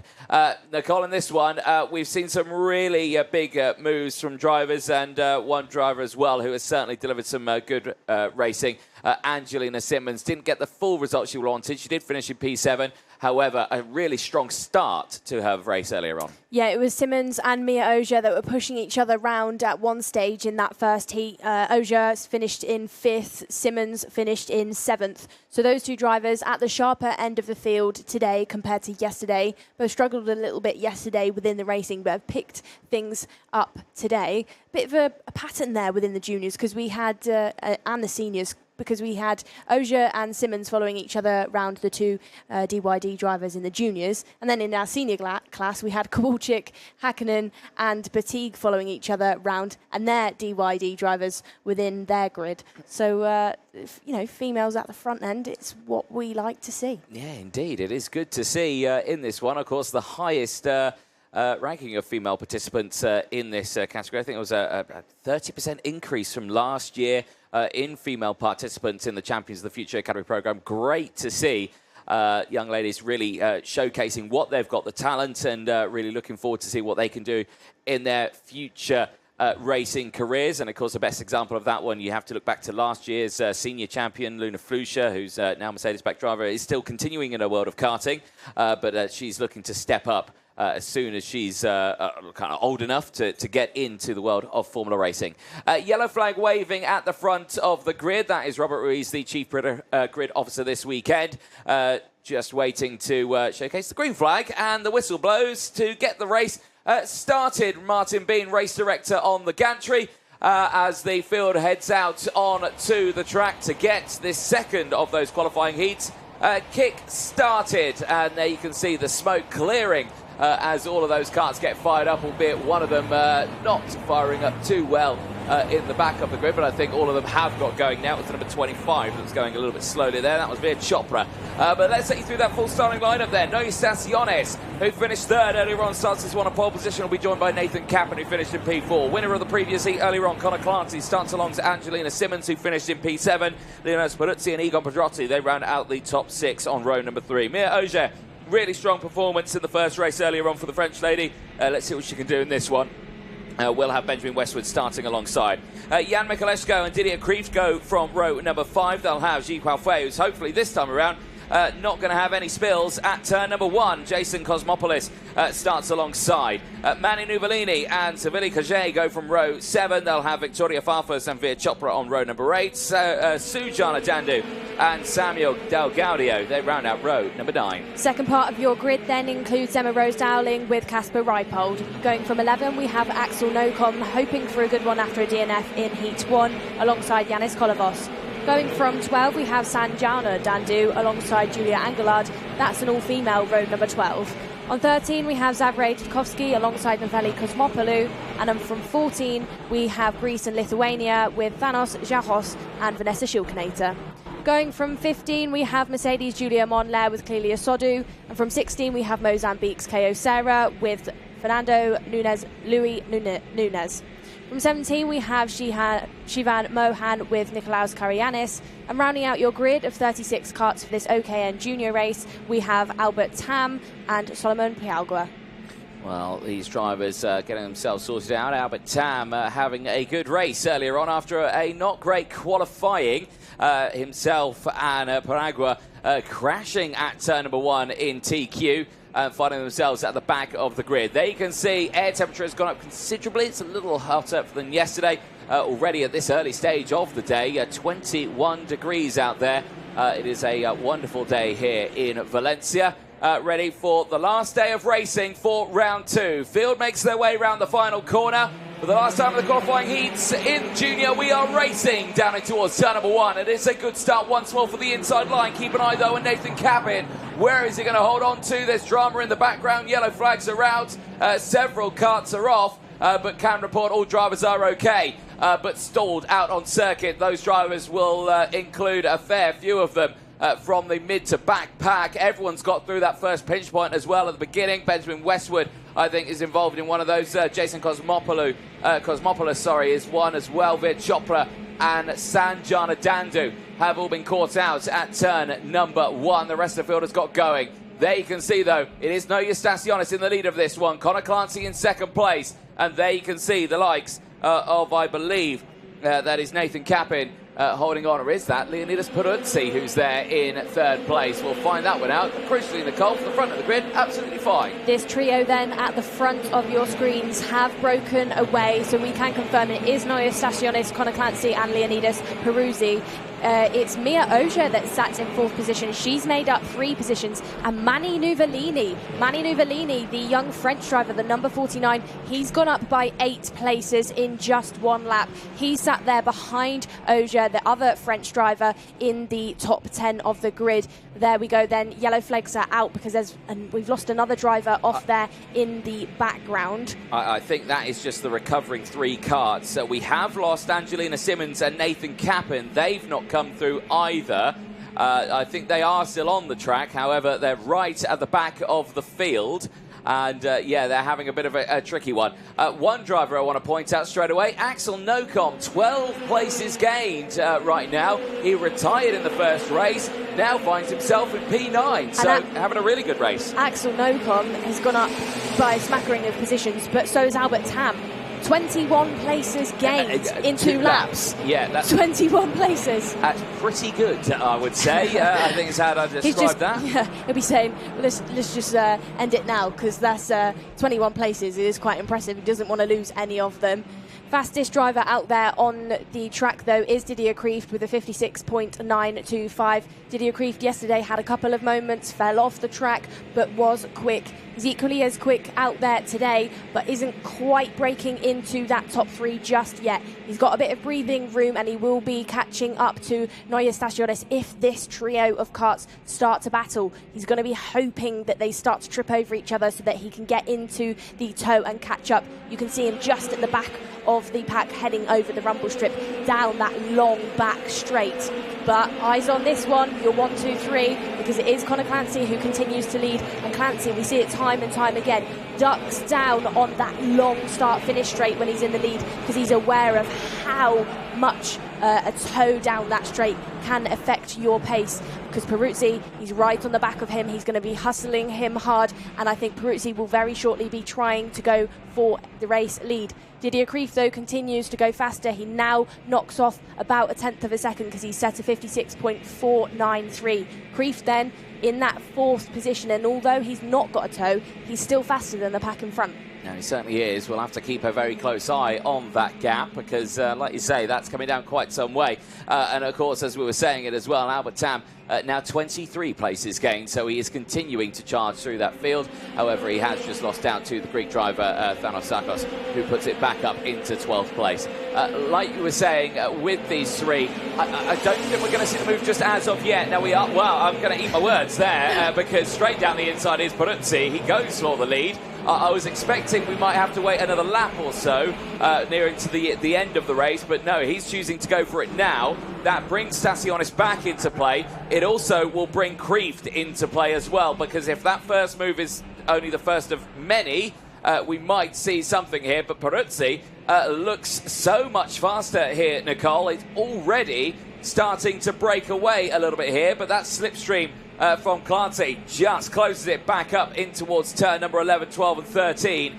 And again, he will have the momentum down that back straight, 135 metres down this straight into the wards. Turn 15 and 16, flat out through this as well. You can carry that speed right on the rear bumper, but not going for the move this time. Stays behind as we are on lap number 5, now going on to lap 6 of this race. They head over the start-finish line, and still Peruzzi holds on to the lead for now. Victoria Farfus then is your biggest mover within the top 10. She started in 15th, currently in 7th, up by 8 positions. But here we go then, because the battle for that race lead is on between Peruzzi, Clancy and Stationis. How is Stationis going to react when Clancy attempts to go in? Because he's all over the back of Peruzzi. He's going to be trying to make a move work. Can he do it into the corner? Can he hang it round the outside? Not quite, because Peruzzi hugs that white line, keeps it tight. And where does that allow Stationis to go? It allows him to go up the inside. 2 for the price of 1 goes Stationis. He's overtaken Peruzzi and Clancy heading down the back straight. Can he keep hold of it?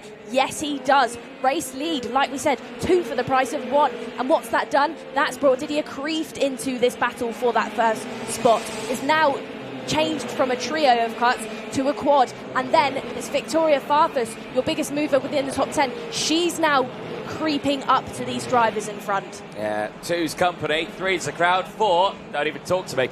Here we go, it's all kicking off, and now it's 5 of them as they go through on this final lap of this race. Peruzzi still leads the way. Clancy, though, is back up into 2nd place. He's managed to squeeze his way through, and Stationis stays there in P3. Kreeft is still trying to push his way along now. He's going to go to the outside here, and Victoria Farfus is going to try and follow as well. Victoria Farfus there in P5 is up 10 places so far in this race, and she is the biggest mover inside the top 10, but can she gain a few more here? Mioja is right there behind her as well. You can see they've all closed in, but it's all kicking off at the front. It's going to be the later on the brakes. Who's going to take it? Oja goes to the outside there. She's not going to make that one work, though, as she clouts the curb in the background. There's a spin, and it's all going to go wrong in that final chicane. But across the line, Peruzzi's going to take it. There's the drama in that final chicane. Dust has kicked up everywhere. It's pandemonium for Mia Ogier, Jean Jose, Savile Koje as well. Kartodromo also has just been caught out in that incident in the final chicane. However, it is Peruzzi who's going to take it, and there you can see moments there, and in a little bit of discomfort there, it looks to be Savile-Coget, but hopefully is okay. Peruzzi takes it from Clancy, Stasionis, Kreeft, and Victoria Farfus, the top 5. But what happened into that final chicane once more, it claims some more victims of the later of the breaks into that final corner. And there you can see the pile-up has happened there. Several carts that are off. You can see the 20 of Kartodromo also involved in that incident, and the likes of Ji Huafei as well. That'll be his second retirement in the qualifying heats today. Not the day he wanted, but there, Peruzzi, Clancy, and Stasionis, 1, 2, 3 over the start-finish line. They will find themselves fighting right at the sharp end later on today. We look forward to see what happens in that final. The rest of the field then, Pedrotti finishing in P6 from Manu Nuvolini, Emma Dowling from Albert Tam, Thanos Ziakos finishing in P10 ahead of the rest of the field. Nicholas Karayanis, all of these 26, 17, 23 places gained. Kolovos with 10 places gained. Nocom with 8, Anglard with 10 places gained to finish in P14. Reipold with 5, Shilkaneta with 12 places gained. Del Gaudio with only the 1 place gained. Nunez with 14 places gained, finishing in P18 ahead of Sujana Dandu. Dubkovsky from Nefeli Cosmopoulou. Karthik with 11 places gained, finishing in 22nd from Sodu, Monlair, and Paragua, who round out the 25 finishers. Multitude of retirements in that race. From 26 down to 36, 10 retirements at the end of that race. Here's a look at the highlights from that one. For the front of the grid, absolutely fine. Mid to back of the pack, this is where it all started to get a bit ups and sideways here. Yellow flags out and a multitude of carts off the track. Only 3 retirements at the beginning of that one, though. Sanjana Dandu, Veer Chopra, and Jason Cosmopoulos. Later we would see retirements from Angelina Simmons and Nathan Cappin out on the circuit. But as the race progressed on, we saw a clear breakaway between the likes of Stasionis, Peruzzi, Clancy, all battling away at the front of that one. You could see the pile-up of drivers just getting collected at Marshall Post 1, down at turn number 1. Later we'd lose Benjamin Westwood as well, and Jan Mikaleshko. They would also retire from the race. And then, of course, on that last lap, that final incident into that chicane. This was one of the lead changes here down the inside for Leonidas Peruzzi, getting control of the race. Later, though, Clancy trying to fight it back around the outside. That just gave a clear run for Noe Stasionis to get not 1, but 2 positions gained through the likes of turns 13 and 14. This was another angle of it here. Beautifully timed, beautifully positioned on that kart, and manages to send his way through. And it's actually quite difficult to tell the difference between Stasionis and Peruzzi. They've got 2 very similar helmet designs out there. There would be a change, though. Peruzzi back down the inside, Clancy going through as well. And then the final lap, all kicking off. And there you can see the big hit to the curb. Round would go the likes of Mia Auger, and unfortunately would just get collected by drivers coming through that final chicane. Drama in its finest, drivers scrambling to avoid that incident in the background. You can see Victoria Farfus checking over the shoulder as well at the end of that one, just to say, oh, what happened there? And yeah, you can see how it's all gone wrong. But for the juniors, that's them done and dusted until their final later on today. But let's head down to Parc Ferme. Nicole Sutherland, over to you. Thank you, Anthony. I'm with our race winner then, Leonidas. Good race from you. You know, it was busy towards the end. Tell me, the battle between you, Connor, and the drivers behind, what was it like?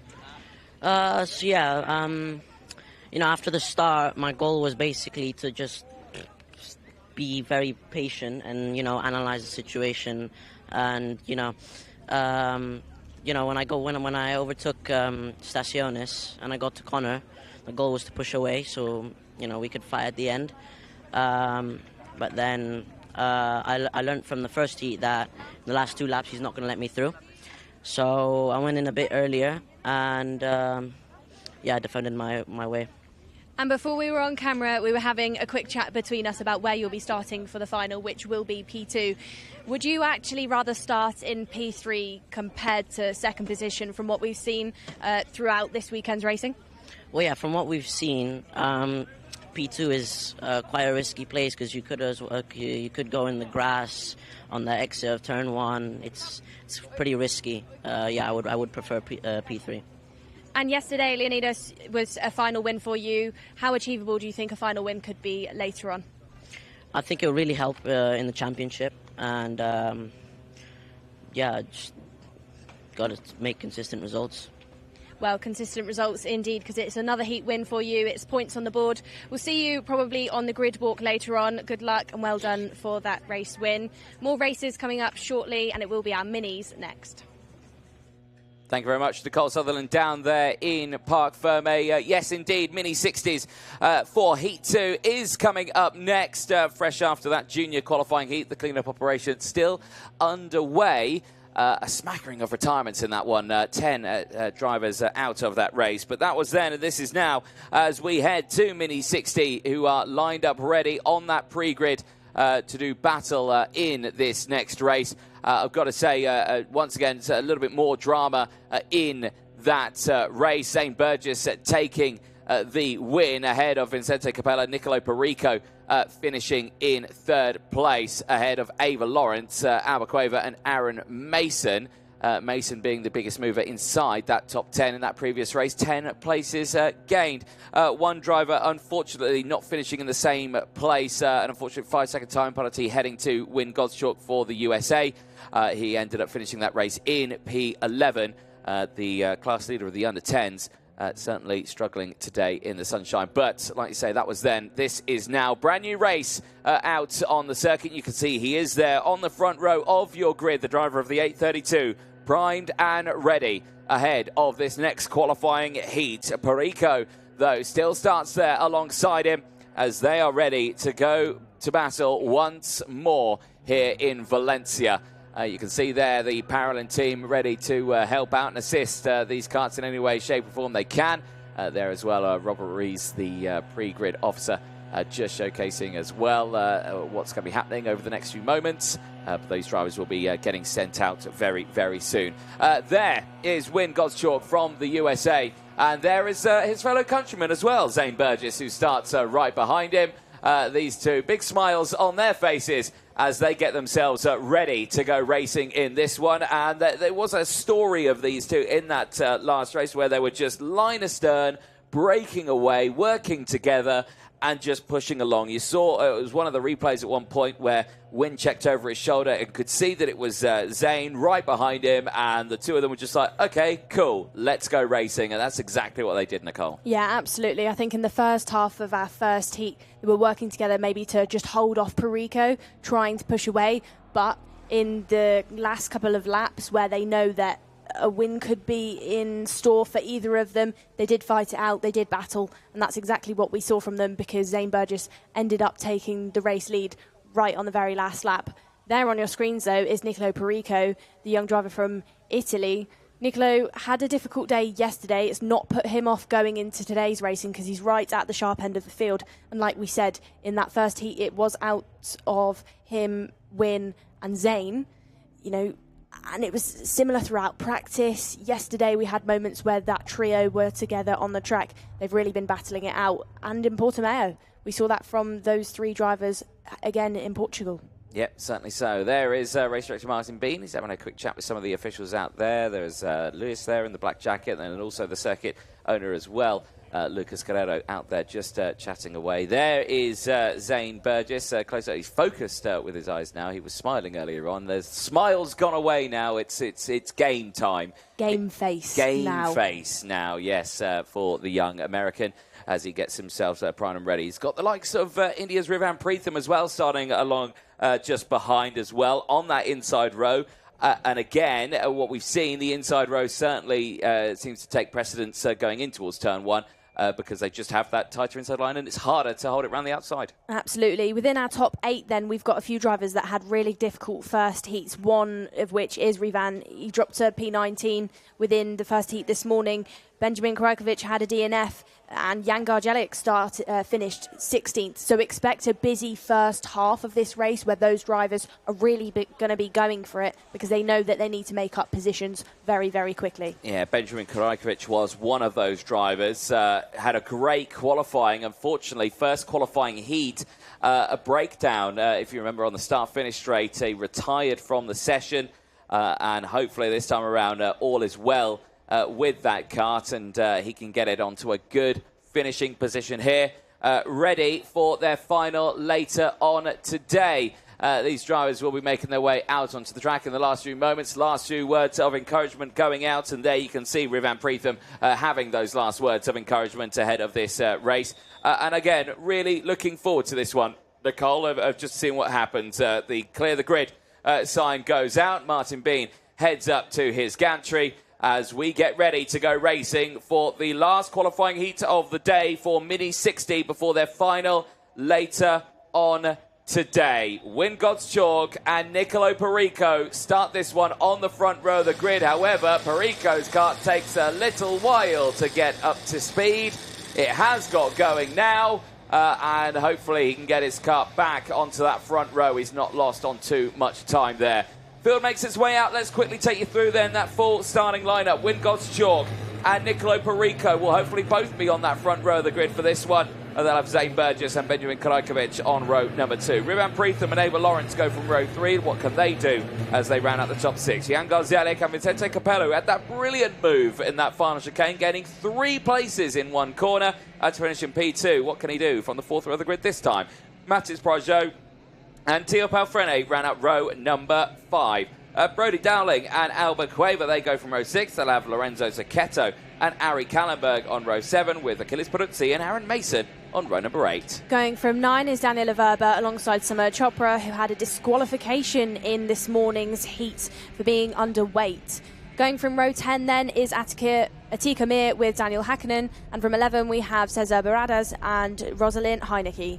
Going from 12, we have Rihan Rashid with Manuel Cardona. 13 is Great Britain's Alessandro Salas with Poland's Stanislav Jarko. 14 is Vincente Garrido with Anais Oriana. And rounding out your grid of 30 minis, we have Bruno Pacheco and Ronald Venter.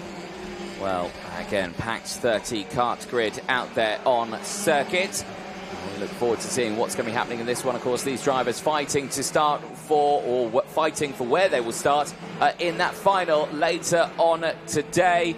And again, it was a dramatic final yesterday. Well, I'd say actually in Mini 60, it wasn't that dramatic at the start of that because you had the train of cars. It was clever. It was clever. They had opened calculated what I like to call a battle buffer. They had opened up a huge gap from everyone else, and then on the last couple of laps, they were able to just go for it, fight amongst themselves, and then see who would take the win.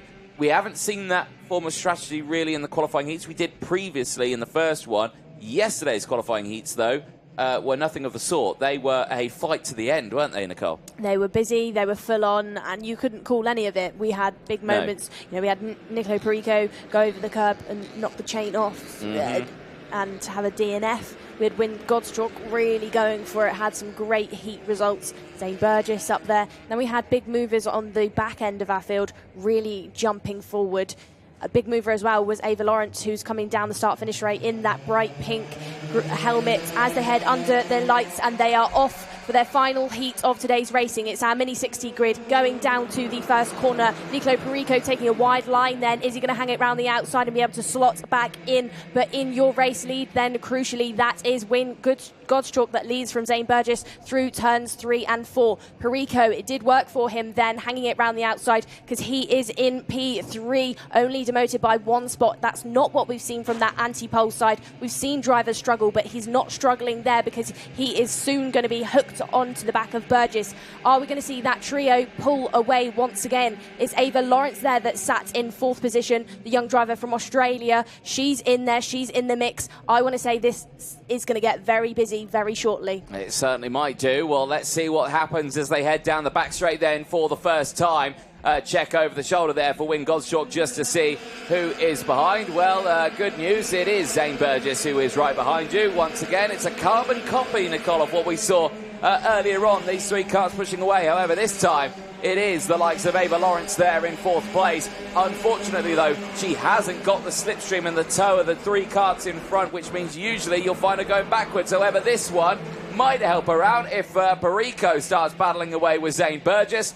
They might find her way up into this one, and he does send it down the inside. Perico, the Italian, splits the 2 Americans and goes into 2nd place. That allows Ava Lawrence to close right in now, and hopefully she is close enough to grab that slipstream and put herself towards these 3 up ahead. Absolutely. Like you said, she doesn't have the toe just yet, but she does have these drivers slightly battling. They've come back down then through sector number 2, that infield section, but I know that Ava is going to be sat there in 4th, waiting for them to battle so she can capitalise off a move. It's Zane Burgess that's heading down the back straight, head down, just trying to duck under that wind to try and jump back into that slipstream. We've got a retirement there from a driver, I think the that's Manuel 806. Kalendi. So Kalendi, not sure if he's going to pull off the circuit, but was driving very slow down that back straight. So it is Gottschalk that leads from Perico, from Burgess, from Lawrence. It's Karajkovic, Vincente Capella and Rivan Pritham who are having a bit of a battle back there for that 5th position.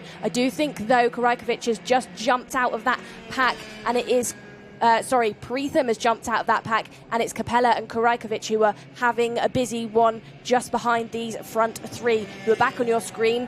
I say front 3, I'd actually say front 4 now, because Ava Lawrence, she's there, she sat there in P4, and she's going to be waiting for Nicolo Perico to make a move on Wynne Gottschalk and slow him up. Well, Burgess has slightly dropped back from these front 2 as well, which just gives Lawrence that little hope to close in. But yeah, I think you're absolutely right there, Nicole. It looks like this is going to be a 4-cut battle here.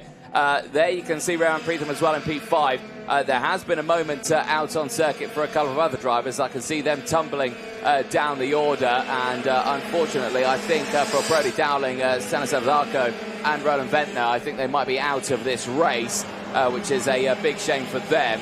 We've obviously already seen Manuel Kalendi have a spin, but I think he's still in this race. Eyes on the front runners, still no change though. Gottschalk leads the way and now sets the fastest lap of the race, 102.660. That is now putting in a statement to the drivers behind, saying that, right, okay, you might be still there, but trust me, I'm the fastest driver out here. Yeah, absolutely. Of course, Perico won't know that driving round that Wynne is the fastest driver on the circuit, but he will be aware that Wynne is faster than him, and I'm sure Nico will be gauging corner by corner where he loses out on the brakes, where he loses out on that steering input. He will adjust his driving so that he can have a good position. And we've lost Zane Burgess. He's out. Well, Zane Burgess in the 820. I'm not sure if that's an incident or if it's mechanical in nature. Something tells me it is a mechanical problem because he is ground to a halt at the exit of turn number 12, and he goes no further in his 2nd qualifying heat, and that will really shake up the order for that final later on today. That promotes now Ava Lawrence into 3rd. However, it promotes another problem. It promotes the fact that she hasn't got the toe from Zane Burgess anymore, which means she hasn't got an opportunity to get that slipstream, to get that bump drive from anyone. It's going to be all down to sheer pace. But with these two, line astern, you can imagine they will just be able to break away from Ava Lawrence purely from a slipstream point of view. Capella is there in P5. He's pushed his way back up. Karajkovic is still there in 7th place. Kallenberg is still there. Mason in 8th. Brajo 9th. Garzelik 10th. But all the meanwhile, they are not close enough to assist Ava Lawrence in 3rd. But this might help her out as the two go wheel to wheel into that final chicane. And Gottschalk still holds on to the lead. But Perico is going to fight back as we head down in towards turn number 1 on this final lap. It's Perico on the outside. He tries to get the long way round. Can't find his way through this time around. Stays there in P2. Once again, looking to the inside and once more to the inside, but he can't do it. Lawrence is right there now. She's closed right in. It is a 3-car battle to the end of this one, and once more Gottschalk is delivering a superb defensive line here as the American looks to claim his first win of the day. Can he do it? Perico to the outside, though. He's gone the long way. He's got the cart down the inside. Lawrence finds the way through as well. And Gottschalk is trying his best to hold on to second, but he might lose out on that too as the American goes down to P3. Perico holds on to it. Lawrence is there in second place as they'll go defensive into the final chicane. Here comes Gottschalk round the outside. It's a beautiful move to get back into P2, but it'll be Perico who takes it from Gottschalk. Lawrence will finish in third. Capella once more comes in P4. Just in the background, Preetham in fifth from Karajkovic, Kallenberg from Mason, Rajo and Achilles Peruzzi rounds out the top 10. A close fight to the end, but for Perico, he holds on to it, and he certainly puts himself in a really strong position for later on today. That's a third and a win. That might just put him on pole position with a good chunk of points for Zane Burgess from his win earlier on, and the retirement now. That's going to mean a tough fight for him in that final later on today. For Vincenzo Capella, that second place earlier on, and now a P4 there. That will put him in a really good spot as well as they make their way back into Parc Ferme. You can imagine they'll be a little bit excited to see what happens in that final later on. Nicolo Perico, Win Gottschalk and Ava Lawrence 1, 2, 3 over the finish line in that second qualifying heat for Mini 60. Here's a look at the rest of the field. The top 10 we've gone over. Daniela Verba finishing in 11th place from Lorenzo Zucchetto. Alba Cueva finishing in 13th place ahead of Atika Mir, who gained 5 places in that race to finish in P14. Riyam Rashid, 8 places gained, finishes in P15 ahead of Jan Garzelik. Salas in 17th place from Tia Palfrain. Cesar Barradas in 19th with a gain of 2 ahead of Daniel Hakkinen. Anias Oyana finishing in 21st place after gaining 7 places. Brody Dowling suffering in that race, dropping down to 22nd after losing out on 11 places. Samir Chopra, after gaining a 3rd place yesterday in the under-10 category, finds himself 23rd in this one. Rosalind Heineke from Vicente Garrido. Then it is the likes of Bruno Miranda from Manuel Kalendu. Round out the 27 finishers. Ronald Ventnor, Zane Burgess and Stanislav Zarko. All 3 retirements. There though on your screen, checking that all is above board with drivers being at that minimum weight. Nicolo Perico claims first win of the weekend. Here's the highlights, and across the line they went down towards turn number 1. And initially, good start for the front field and the entirety of the field. A little bit shaky when they were getting in towards turn number 2. Some drivers running a little bit wide in some parts, but initially, all fine and clear for the main bulk of it. You had 1 or 2 drivers just run off that exit curb. You can see the marshals were primed and ready to deal with anything happening at turn number 3. But for this time around, relatively calm. Initial getaway was exactly the same as what we saw earlier on. Gottschalk, Zane Burgess and Perico just breaking away at the start. Ava Lawrence there in 4th place was waiting for this opportunity to try and close in, as there you can see the first overtake for that lead battle. There was the moments in the background. Manuel Kalendi, unfortunately, not retiring from the race, but dropping right down the order at the end of it. Perico, in the end, will go through. That was the shot where you're seeing in the background there. That was Zane Burgess just grinding to a halt. And yes, it looked to me like that was mechanical in nature. Marshall's quickly on scene to get the driver and the cart to safety. But that, for him, after that win earlier on, that's not going to be the one he wants. And that's going to make his final very, very tough.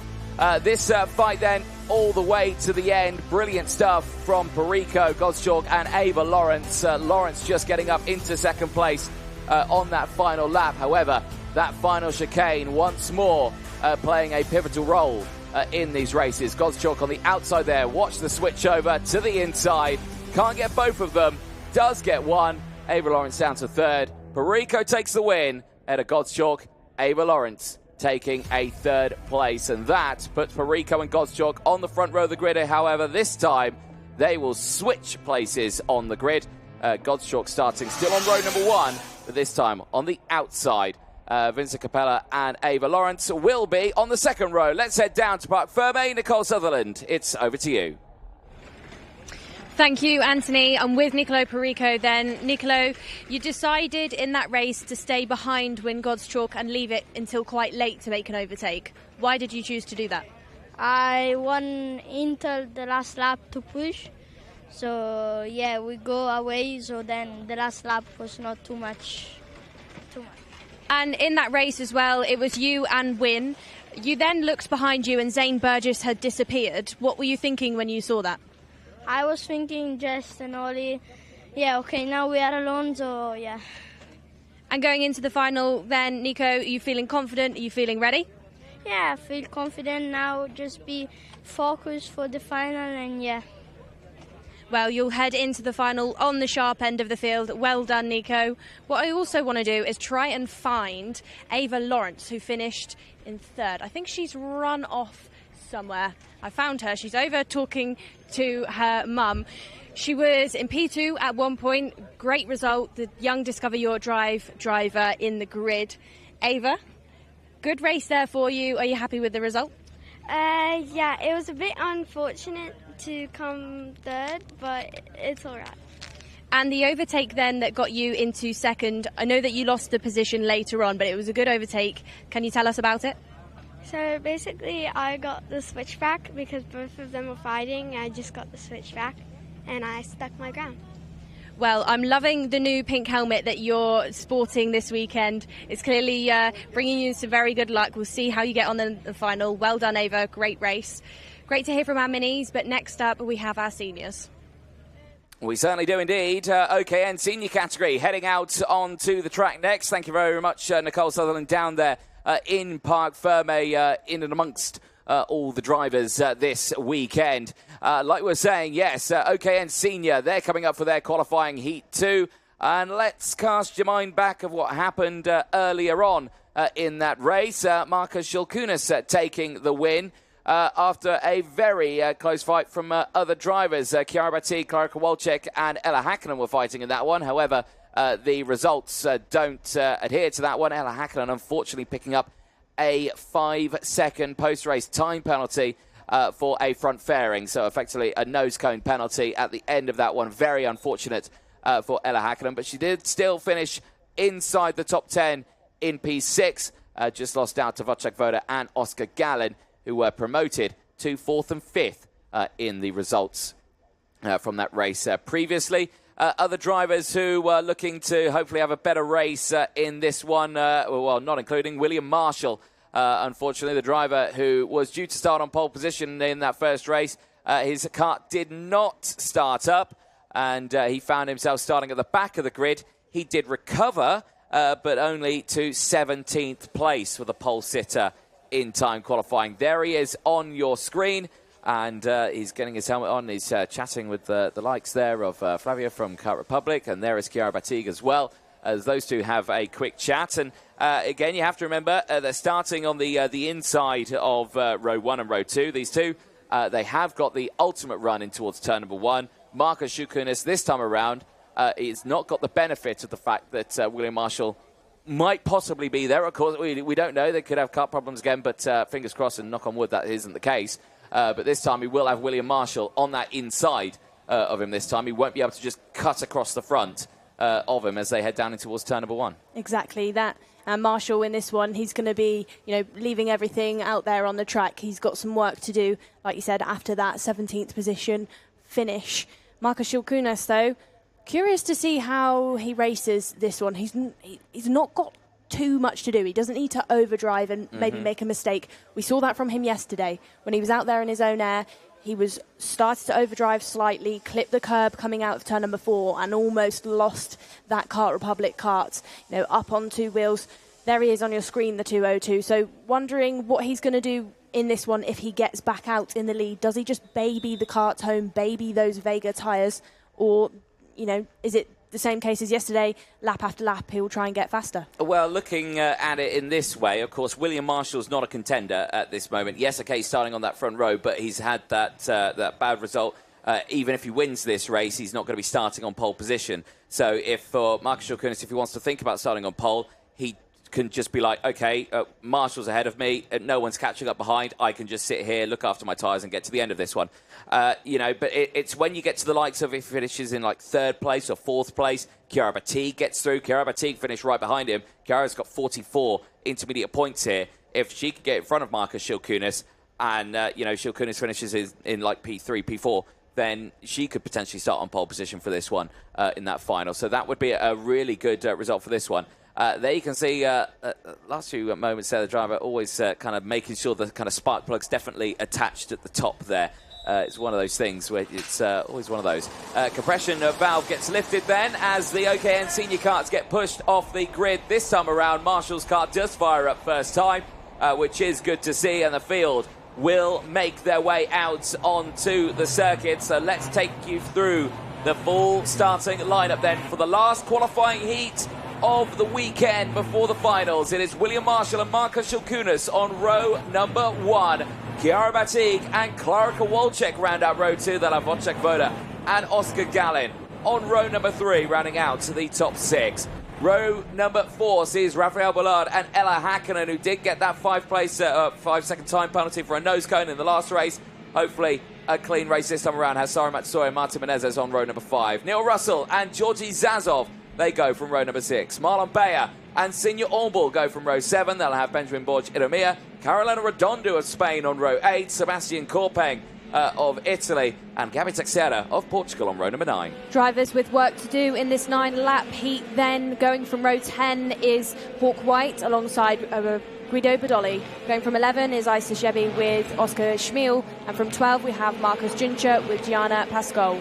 Going from row number 13 is Pietro Camalengo with Lucas Hernandez, and on 14 we have Anastasia Gerasis with Louis Comon. Going from 15 is Chile's Emmanuel Corona with Mexico's Omar Jorge.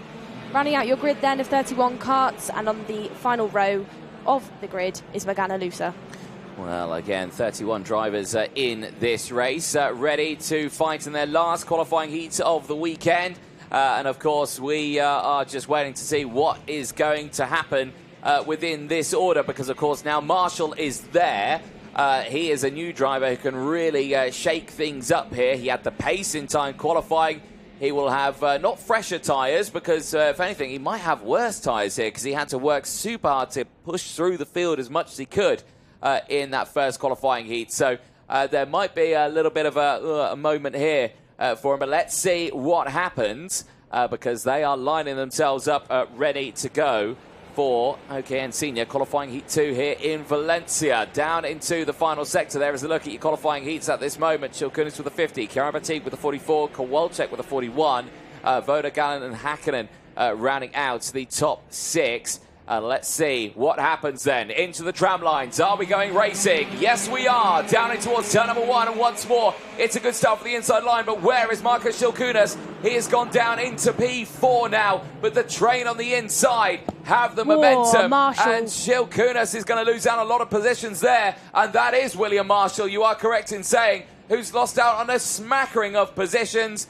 He missed out on starting on the front row last time around, and this time around, it's not gone his way. There's one driver who's not going to be going any further in this one. That is Louis Comon, unfortunately, in the 236, going no further. But the rest of the field at the front there, Nicole, looking pretty good, and it's Chiara Batigue who is leading the way, and I think at this point might be on line to start on pole position for that final later on today. Really interesting start there by William Marshall. He is out, but I'm just questioning what he did right at the start. It almost looked as if he kind of waved Chiara Batigue through. Could have just been my eyes, but from what I could see, he did pull off the line that he was on, which was really questionable. Moved over and kind of let Batigue have it. There we have Klara Kowalczyk trying to go up the inside. Does she make the move stuck? Yes, she does. So Klara Kowalczyk has made the move on Wojciech Woda, and that's allowed the driver behind Marcus Schilkunis just to hook on the back of them. Schilkunis then going up the inside of Wojciech Woda. Does he get the move done? Yes, he does. Makes it stick, holds his line, holds that steering input, and just doesn't let Wojciech Woda hook back in. Like we can see on your screens then, these drivers getting a little bit aggressive with each other because they know it's the last moments, the last opportunities. Chiara Batigue, though, your race leader, is continuing to pull away from Boulard. She is half a second ahead, now 7/10 ahead, and crucially, she is at the front of the order after these qualifying heats with 94 points. She leads from Markus Schilkunas despite his race win earlier on. It's Kowalczyk in P3 with 82 points from Voda in 4th, who is sat in this race in 5th. Markus Schilkunas, though, heading into turn number 1, just has his head over his shoulder. This is the race lead. Let's watch Marshall. Looks over his shoulder then at where Schilkunas is. What does he do? Schilkunas is looking over as well. Marshall moves over to try and defend and does point to Chiara Batigue. Waves Chiara Batigue through. Well, now, is that because he knows that, okay, I didn't get the good result earlier on and, you know, I'm not going to be fighting for this one, so maybe I save the tyres. However, that was probably not in his plan to go off the track at the exit of turn number 2 as he went wheel-to-wheel with, I think that's Wojciech Voda he was going wheel-to-wheel with there. And there you could just see how they just came together on that pinch point, the first pinch point before the second major pinch point, which is turn number 3. So not probably the full plan that you wanted to see from William Marshall, because he now finds himself in P9. Chiara Batigue here has driven away, clear by 1.5 seconds. However, Schilkunas is there in second place, but not for much longer, because Kowalczyk's back through, Bullard's back through, and all the work that Schilkunas had just done, he's just lost once again. I don't know what you think, Anthony, but I think these drivers maybe are unintentional, or maybe they've had a word amongst themselves, are working together to make it hard work for Markus Schilkunas. We saw Klara Kowalczyk go in on Schilkunas, and now he's just dropped back down the order. He sat there in 6th, and the drivers around him are just all over that bumper, really making him work for his positions. And we've got a driver behind off onto the grass. That's the 244 off. That's Neil Russell. So Neil Russell, who's having a debut weekend within this championship, he's off, had a good day yesterday, but that will be a DNF now because he can't start that car back off of the grass. All whilst this is getting a bit feisty then, it's still Batigue that leads the way with a considerable gap.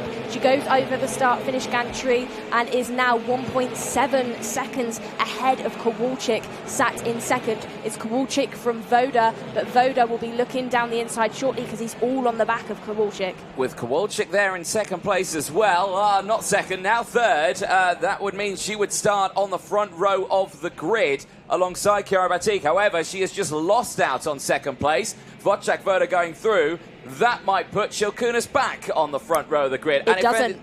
Not yet. Well, we'll have to wait until they cross the line because that's when the points update. But let's see what happens, because when they head into that final sector, they are still close to points. Schilkunas is back on this front row. So 86 points now. Klara Kowalczyk goes back to third place. So if she can get into second place, she might be okay to start on the front row. However, Wojciech Voda looking like he is trying to open up the gap between the two and close in on Chiara Batigue. However, 1.8 seconds with only a handful of laps to go here, Nicole.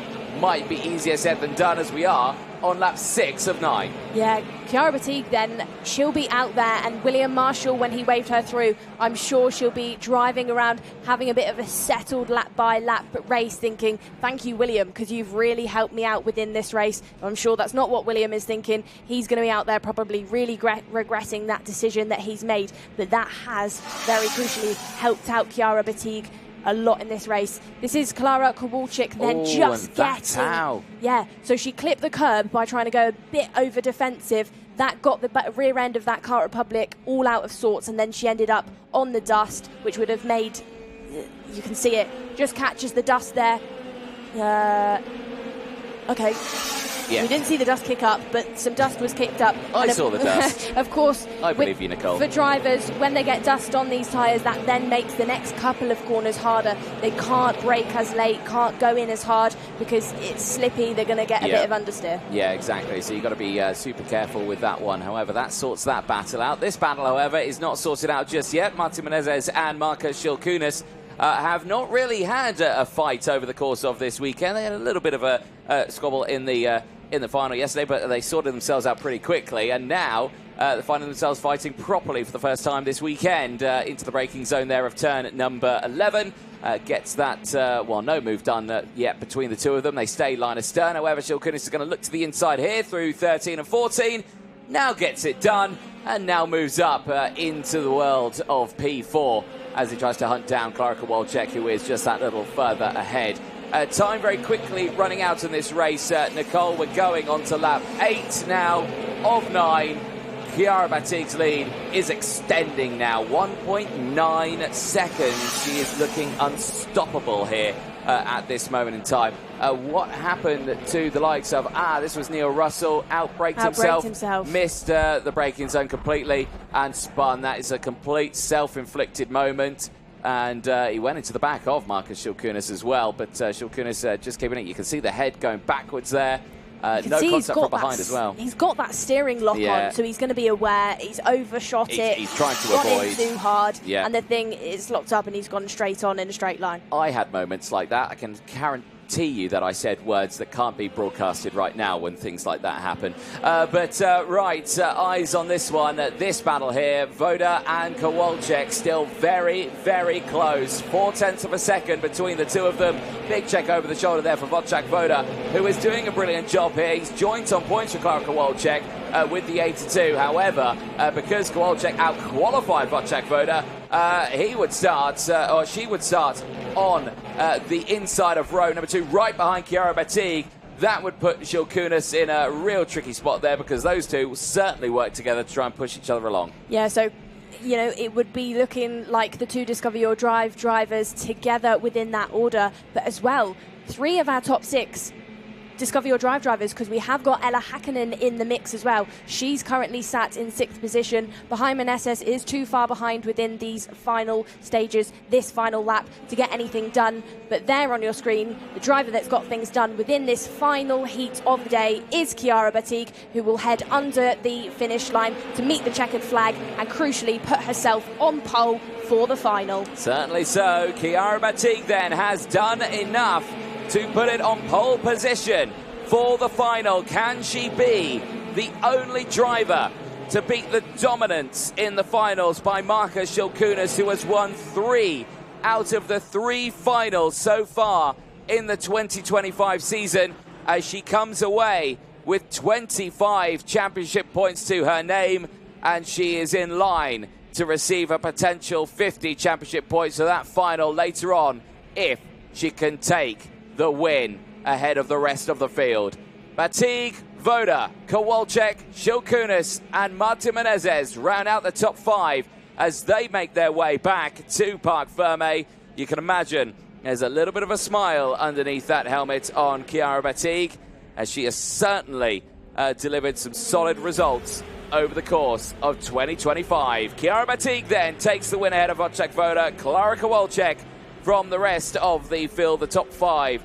We have gone over. Ella Häkkinen, another good result with a P6, is still looking to start on the 3rd row of the grid in P5 later on today. Rafael Ballard finishing in P7 ahead of Georgi Zazov. Oscar Gallin from Solomatsoy. William Marshall dropping to 11th in that race at the start. Sebastian Korpeg finishing in P12 from Gary Teixeira.